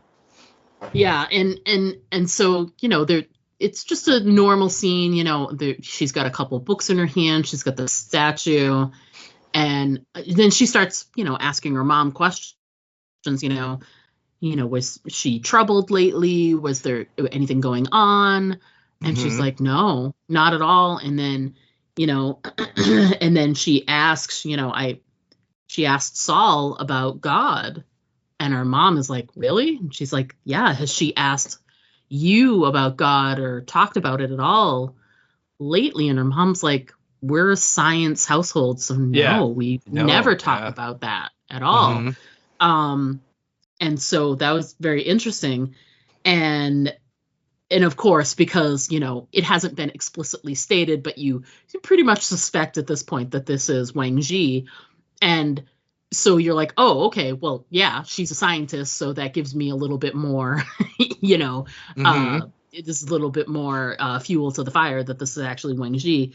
So then she's like, oh, okay, that's just, it's out of character for to have asked about God and whatever. And she's like, was there any kind of behavior? Was there anything that was out of the ordinary? And she's like, well, she'd been playing a lot of video games. Yeah. Huh? She's like, video games, really? And Vera is older, so she was the teacher of like Jin and Augie and Saul and all of them, and they're all somewhere in like their mid-20s in that. I'm sorry, their early 30s. Take that back, because Saul said he was 32, and so they were, they're in that like early young professionals kind of stage. And so you've got to. They clearly got their PhDs, and they've been in school through their 20s, pretty much. Yeah. So you got to assume that Vera is probably at least in her early 50s, late 40s, early 50s. So it's very, she's not the target audience for like a lot of video games. And she certainly didn't have anything in her room that looked like she was a video aficionado. And her mom was like, yeah, she'd just been playing this one thing and just, nonstop. And then she shows the headset to Jin. And Jin is like, oh, because it's very interesting. Now it looks a lot like a VR headset, but it also looks a lot like a prop from a futuristic movie set or something like that. Because it's this shiny chrome. There's no inputs, like there's no place to like plug it in and charge it or anything like that. Oh, there are no cords at all. Yeah. No, not at all. So that's, it's a little suspect, but, so it has like the shape and the look of a regular sort of VR headset, but there are a lot of other cues there that show this is out of the ordinary. And like the fact that it's, it doesn't have like traditional, eye sort of visor areas. It doesn't have traditional like ear, like ear coverings, there's no like headphone, and it's all one chrome surface with it doesn't look like anything else sort of added in there. And like I was saying, there's no inputs to plug it in, to charge it, to whatever, connect it with some other source. It exists on its own. And Jin, who is of course the scientist, is like, can I see that? And her mom's like, oh, you can have it. Yeah. What did she say? Like, all I ever did was Pong or something. Yeah. She's like, I don't know anything about this stuff. I played Pong. So that was a funny little, aside there. And we do, because of this, get this really great image when, Jin puts it on. And I'm not sure if that's the smartest idea. I feel like it would have been a more interesting thing as a scientist to show this to somebody else and been like, hey, what do you think of this really creepy looking headset thing that Vera was supposedly using a lot of right before she died. What do you guys think? And I think her friends would be like, please don't put that on. But Jin is like, I'm going to go ahead and put this on. So she does. Well, it's a video game. What does she got to be afraid of? She's like, Pong, that sounds like fun. Let's do that. Yeah, right. And the images, first of all, this is what, high definition is made for. It's this gorgeous image of this, we're going to say Buddhist temple in the distance, very triangular shaped, etc. Very, very stereotypical looking Buddhist temple of some type, or religious building. Definitely Eastern influenced for sure. And there's a sun that's rising behind it, but it's moving in an unnaturally fast pattern. Oh, yes. And there's a path that's leading to this building, and it's all sand. And Jin is in traditional garb. She's in a traditional outfit. From we're talking, a dynasty outfit of from generations ago, and straight out of Kingdom. Correct, exactly. I was like, wait, are we on the right show? And so as the sun is sort of unnaturally rising over this building and higher in the sky and moving so fast, it blinds Jin for a hot second. Now, meanwhile, right before that all happens, it all seems kind of interesting, curious, because you don't know what's going on. There isn't really a scary element other than the unknown. It's because you don't know what's going to happen next. So there's a tiny bit of fear there, but nothing huge. And then the sun is too high, gets in her eyes, and so she steps back. And when she steps on something, and the wind shifts a little, and it moves the sand off of what is a desiccated corpse of some kind. Yeah. So, and then we did it. We had our zombie moment. The eyes of the corpse go dink and open up, and she's like, ah! Yeah.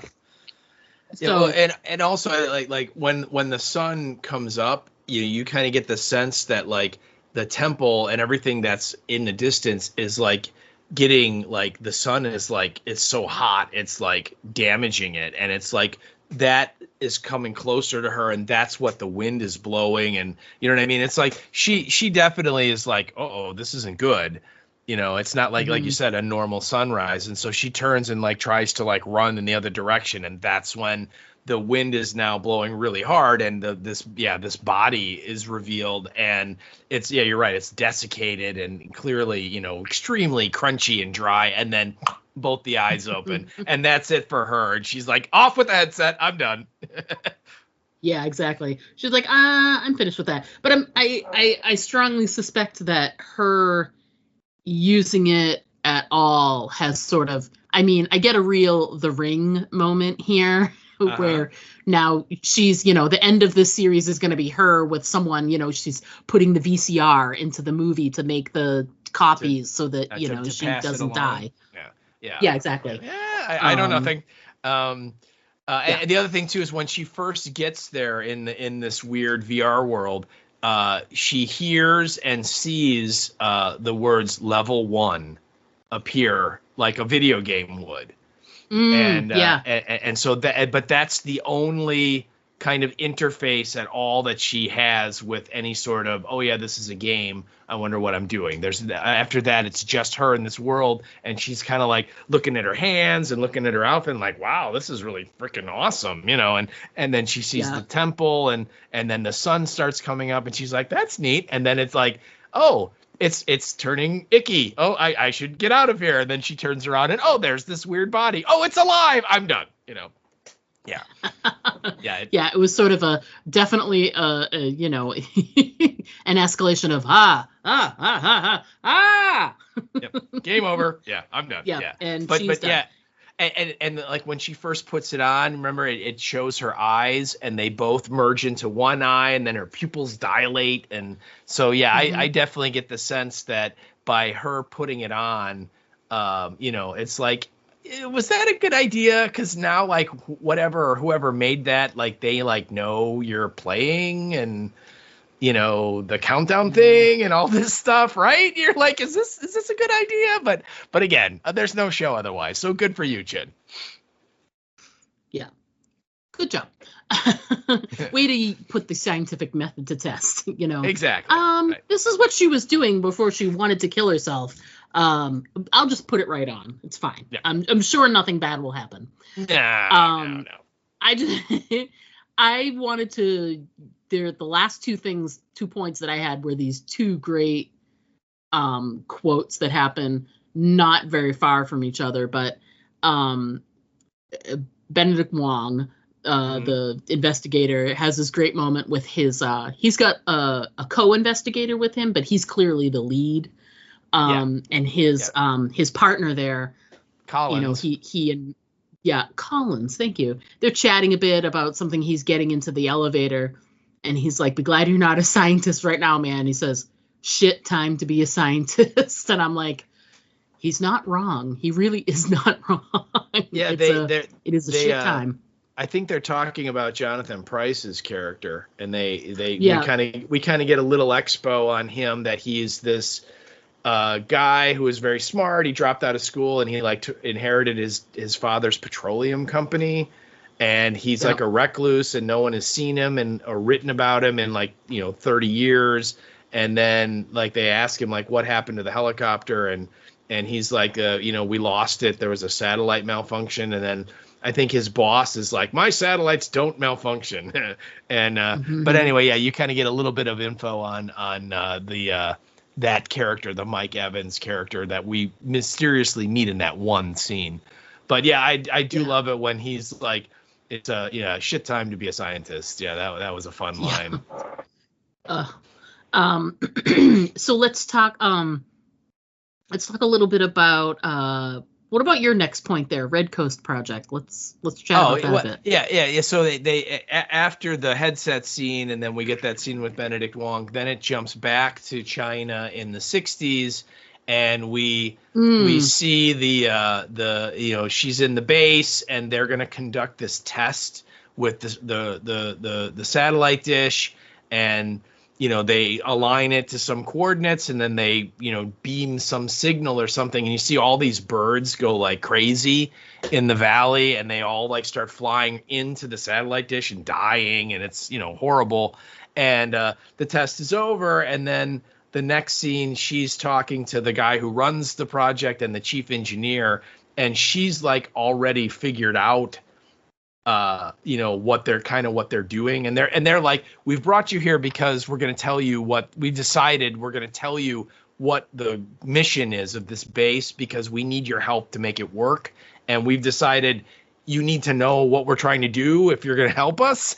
And she's like, oh, I already know. And she says that it's like you're modulating your frequency, and you wouldn't use that for a weapon system, so it's obviously you're trying to communicate, and and then they kind of are looking at each other like, wow, this chick's really smart, and she's figured it out, and is this a good thing? And then she asks them, who are you? You're beaming signals out into space. Who are you trying to talk to? And the guy in charge of the base responds with this great line, and he says, whoever's out there. Wow. And so you're like, okay. So that whole project out there is kind of like a SETI, like we're trying to make contact with extraterrestrial life.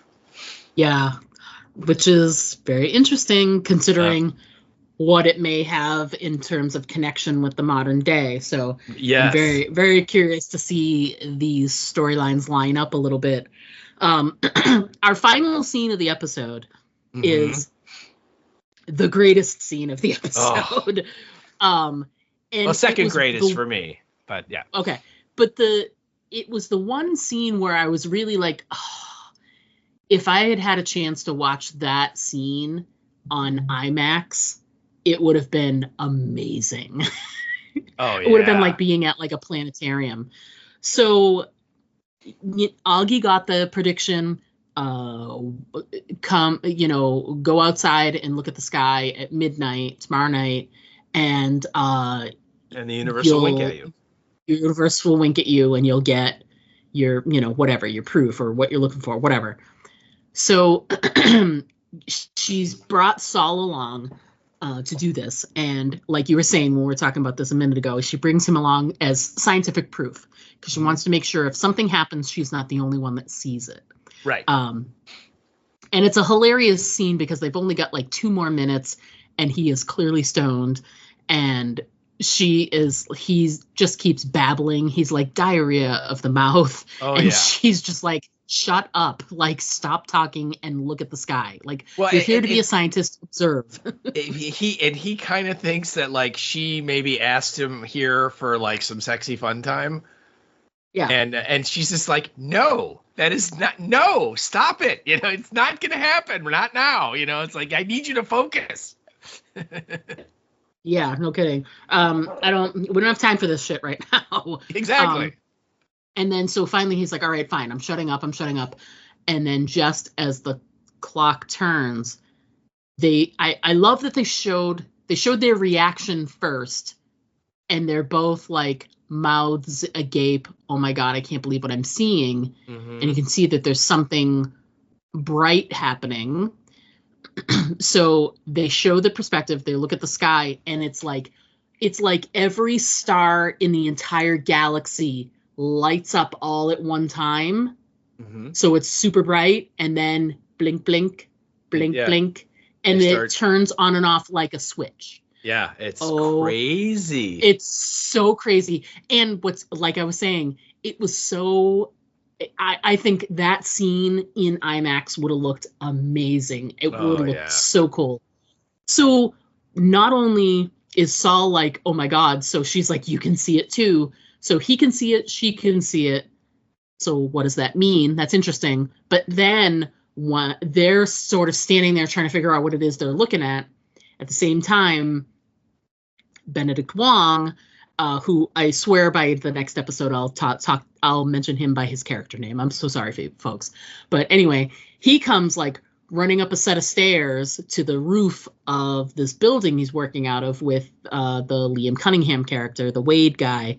Mm-hmm. And they're like, what is happening? How is this happening? And how is this possible? And then the final question is like, what is this? And Wade's answer is that Clarence is our enemy. Mm-hmm. And I guess, is he quoting something, or is Clarence his like westernized name? I wonder. I don't know. That's a good question. I don't recognize the quote if it is. So yeah. Yeah. No, his name is She. So yeah, it's yeah. I love that when we get Augie and Saul, they're both like they're like this is impossible what we're seeing. Yes. That it just the universe can't do this, and then Saul's like, oh my God, it's Morse code. It's some kind of code like Morse code, and she's like, Morse code? He's like, I know lots of things, and and so he gets out this little decoder thing that the Tatiana gave her, and he's like, oh my God, and he starts spinning the dial and stuff, and she's like, what is it? And he's doing and you get the sense that the stars are blinking in code, and he's like, it's not letters, it's just numbers. And then she's like, what numbers? And then he reads them off, and he's like 10, 34, 0, 6, and then it cuts to her perspective, and we see the countdown that she has as she's looking at the stars, and the countdown she's at is at 10 hours, 34 minutes, and 6 seconds. And then as he starts reading the rest of the numbers, he goes 5, and it changes to 5, and he goes 4, 3, 2, and so literally the universe is showing her the countdown that she's seeing in her head. And again, I think it's more of like Tatiana's proof, right? That, you should believe me when I tell you the way to stop this is to shut down your research, and I'm going to prove it to you with this, that the universe is giving you the exact numbers in your head, and I mean, it's a total WTF ending where you're like, what? And then you're like, fire up episode 2, fire up episode 2. Come on. Yeah. And that's like, and of course, like to end the episode with such a like, snag you, like pull you into the storyline kind of moment there. And I was so mad. I was like, I want to watch what happens next because when they first showed Augie and Saul seeing what they were seeing and him describing it, my first thought was, oh, great. This is like some crazy thing that like only people who are currently seeing the numbers, maybe they see it, or maybe only the scientists can see it. But then having the Benedict Wong character and his boss there, Wade, see it means that everybody saw it. Yeah, it's so happening. What happens on the planet. next? Yeah. So what happens next is the crazy thing. So I'm just, I'm dying. Yeah. What a way to end, man. I know. Is there anything in the episode that we didn't quite cover that you want to make sure or we chat about, or something we sort of passed over by accident? No, I don't think so. It's such a, like you said, it's so bizarre, and we don't really know where it's all going. There's a little bit of the drawing of the threads, right? Because there's that great moment in Vera's apartment where Jin sees like a picture on the desk, and it's like of Wen-ji when she was young, and yes. Vera, and Jin's like, oh my God, you were so beautiful back then, and she's like, yeah, I was. Age is a mother effer, which is a great line. Yeah, and then they leave, and then it cuts in on the photo, and it's Wen-ji, and she's like standing in front of like the satellite dish at the base, right? And that's where you kind of your suspicions are confirmed that, oh, okay, this is the older version of that character from the 60s. Okay, I get it. Yeah. And you also get the sense that probably Vera, her dad was the journalist guy. Possibly, yeah. Because they were kind of fooling around a little, maybe. We don't know. It's possible, but yeah, it's a kind of a neat little like reveal moment of, oh, okay, that's how those are connected. I get it now. But yeah, what a great episode to kind of like, you don't know what's going on, but you're just like sucked in and you want to find out. Yeah. Ugh. The ultimate suck in. Yeah. I mean, that's quite a high note to leave on. Just a really great, like the episode itself, like the way it paced all the way up to the end. And it is like a cliffhanger. And I was very, very quick because right after that moment, it goes right to there's like this clips package where it's like coming up this season. And I'm like, oh my God, like it'd be one thing to see like little clips of what's happening next episode, but for it to be what's happening the whole season, I'm like, no. Yep. I do not want any spoilers. So I immediately was like, I like dove for the remote. I'm like, stop. Suddenly you're using the voice. Turn off. Pull out your knife. That's right. Pull out your remote. Sorry. Wrong story. All right. So that's our coverage of the episode. Now, ordinarily we would take a break, come back, chat about our feedback. But hey, you know what? Mm-hmm. We didn't get any. So we just got a little. We just got a little tidbit, and we also don't have a lot of podcast stuff to talk about, so it would be immaterial for us to break away. So we did get some feedback from our, like, these days, like our super pal, Erica Price. Hey, Erica. And Erica wrote her first initial thoughts about the show itself, and she says, it's such a cool concept for a show. I'm watching along with us, even though I've already seen it. I'm hoping you guys like it, and also I have my fingers crossed for season 2. And Steve, you said you got a little... You have a little intel on the possibilities of a season 2? I do indeed. That first of all, this I think was announced back in November of 2024 that Three Body Problem has been renewed for season 2 and season 3 already. And the plan, I guess, is that there are 3 books that the author wrote that for this whole story. The first one was called Three Body Problem. The second one is called The Dark Forest. And the third one is called Death's End. And what most people, reviewers and stuff, believe is that season 2 is going to cover the second book, and season 3 is going to cover the third book. So, and right now they are supposedly in production, and it's weird because nothing's really definite, but they're saying that season 2 is probably, we're looking at 2026. So they're well, like that seems about right. Yeah. You know, the way shows are these days, especially something with this high of production values, you're looking at like probably 1.5 to 2 years between seasons. And obviously, again, we want them to have 8 full episodes again. Yeah. So hopefully they do that. I did think that they got the green light for the 2 because when I matriculated over to IMDb to get like some episode descriptions, I was very careful. But when you go to IMDb, it tells you at the top of the page, like when you go to click on the part that says episode guide, it says 10 total episodes. So I'm like, 10 episodes. And then I was like, I thought it was 8. I was like, but maybe it's 10. I couldn't remember. And then I went to the season 1 portion, scrolled to the bottom, and it just went to 8. What they do is they have a placeholder in there and they have the season 2 in there as a heading. So then they just put in a placeholder, 2.1 and release date unknown. And then they have a placeholder section for season 3, 3.1 release date unknown. Yeah. So they have listings for 10 episodes in there, but there's only 8 have been produced and aired so far. So I saw that and I was like, oh, they probably got a green light for at least the 2, and they're hoping for the 3. So that's your answer, both. Erica. Yay. Yeah. And the only other thing they say in this article that I found is that it likely will spend around 9 months in production.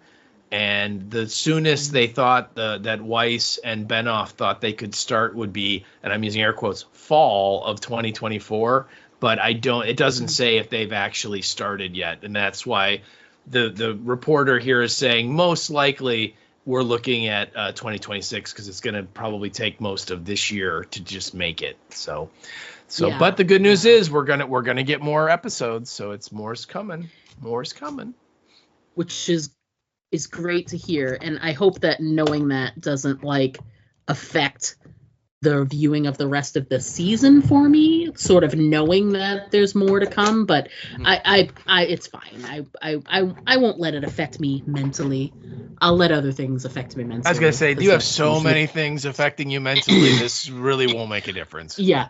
Exactly. So speaking of moving on to other episodes, next week we will be discussing episode 2 from season 1. The title of the episode is Red Coast. And since we know that that's the whole project that they're doing, it must figure at least highly. The very beige synopsis that we have so far is Augie's countdown jeopardizes her nanotech work. Jin becomes engrossed in an otherworldly VR game. That's not good. And Ye Wing-ji follows through on a radical idea. So it's kind of cool that they're a little vague because that doesn't give away a lot to me. No. It just sort of shows what's going to happen in those episodes, the next episode. So that's next week. Yay. Very exciting. Very exciting. I know. So that's all we have for this week. Anything else we need to chat about before we wrap this baby up? I don't think so. I mean, there hasn't really been a lot of movie entertainment newsy stuff breaking yet. So I'm not sure what the year is gonna bring us in terms of stuff. So we still got to see what's coming. Yeah, more more to come. Hopefully we have plenty more to talk about in the weeks to come. But anyway, so we are very excited to start talking about this new show. We hope that you will journey along with us, whether you've watched the whole series or you're going to jump back in like Erica did, or maybe you never watched it at all and you're going week to week like me. Be my support group. We'd love to hear from you, so send in your feedback. And until next week, we are looking forward to talk about episode 2. But until then, as always, I'm Diana. And I'm Yee Steve. And don't forget to always aim for the head. Because the body shots, no matter what the countdown says, they just don't work. To send us an email, write us at aimfortheheadpodcast@gmail.com. And our Twitter handle is @AFTHpodcast. Pictures and video are always welcome at our Instagram account, Aim for the Head Podcast, all one word. But the best way to keep in touch with us is to just like our Facebook page to get all of our updates in your feed.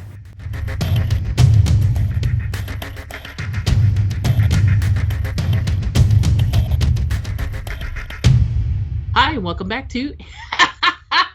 That's not what I'm supposed to say. Hi, and welcome back. Hello. Yeah, I was like, that's the wrong spot. A long time. We recorded last week. I'm out of practice. It was 2 weeks ago. All right, Take 2. 3, 2,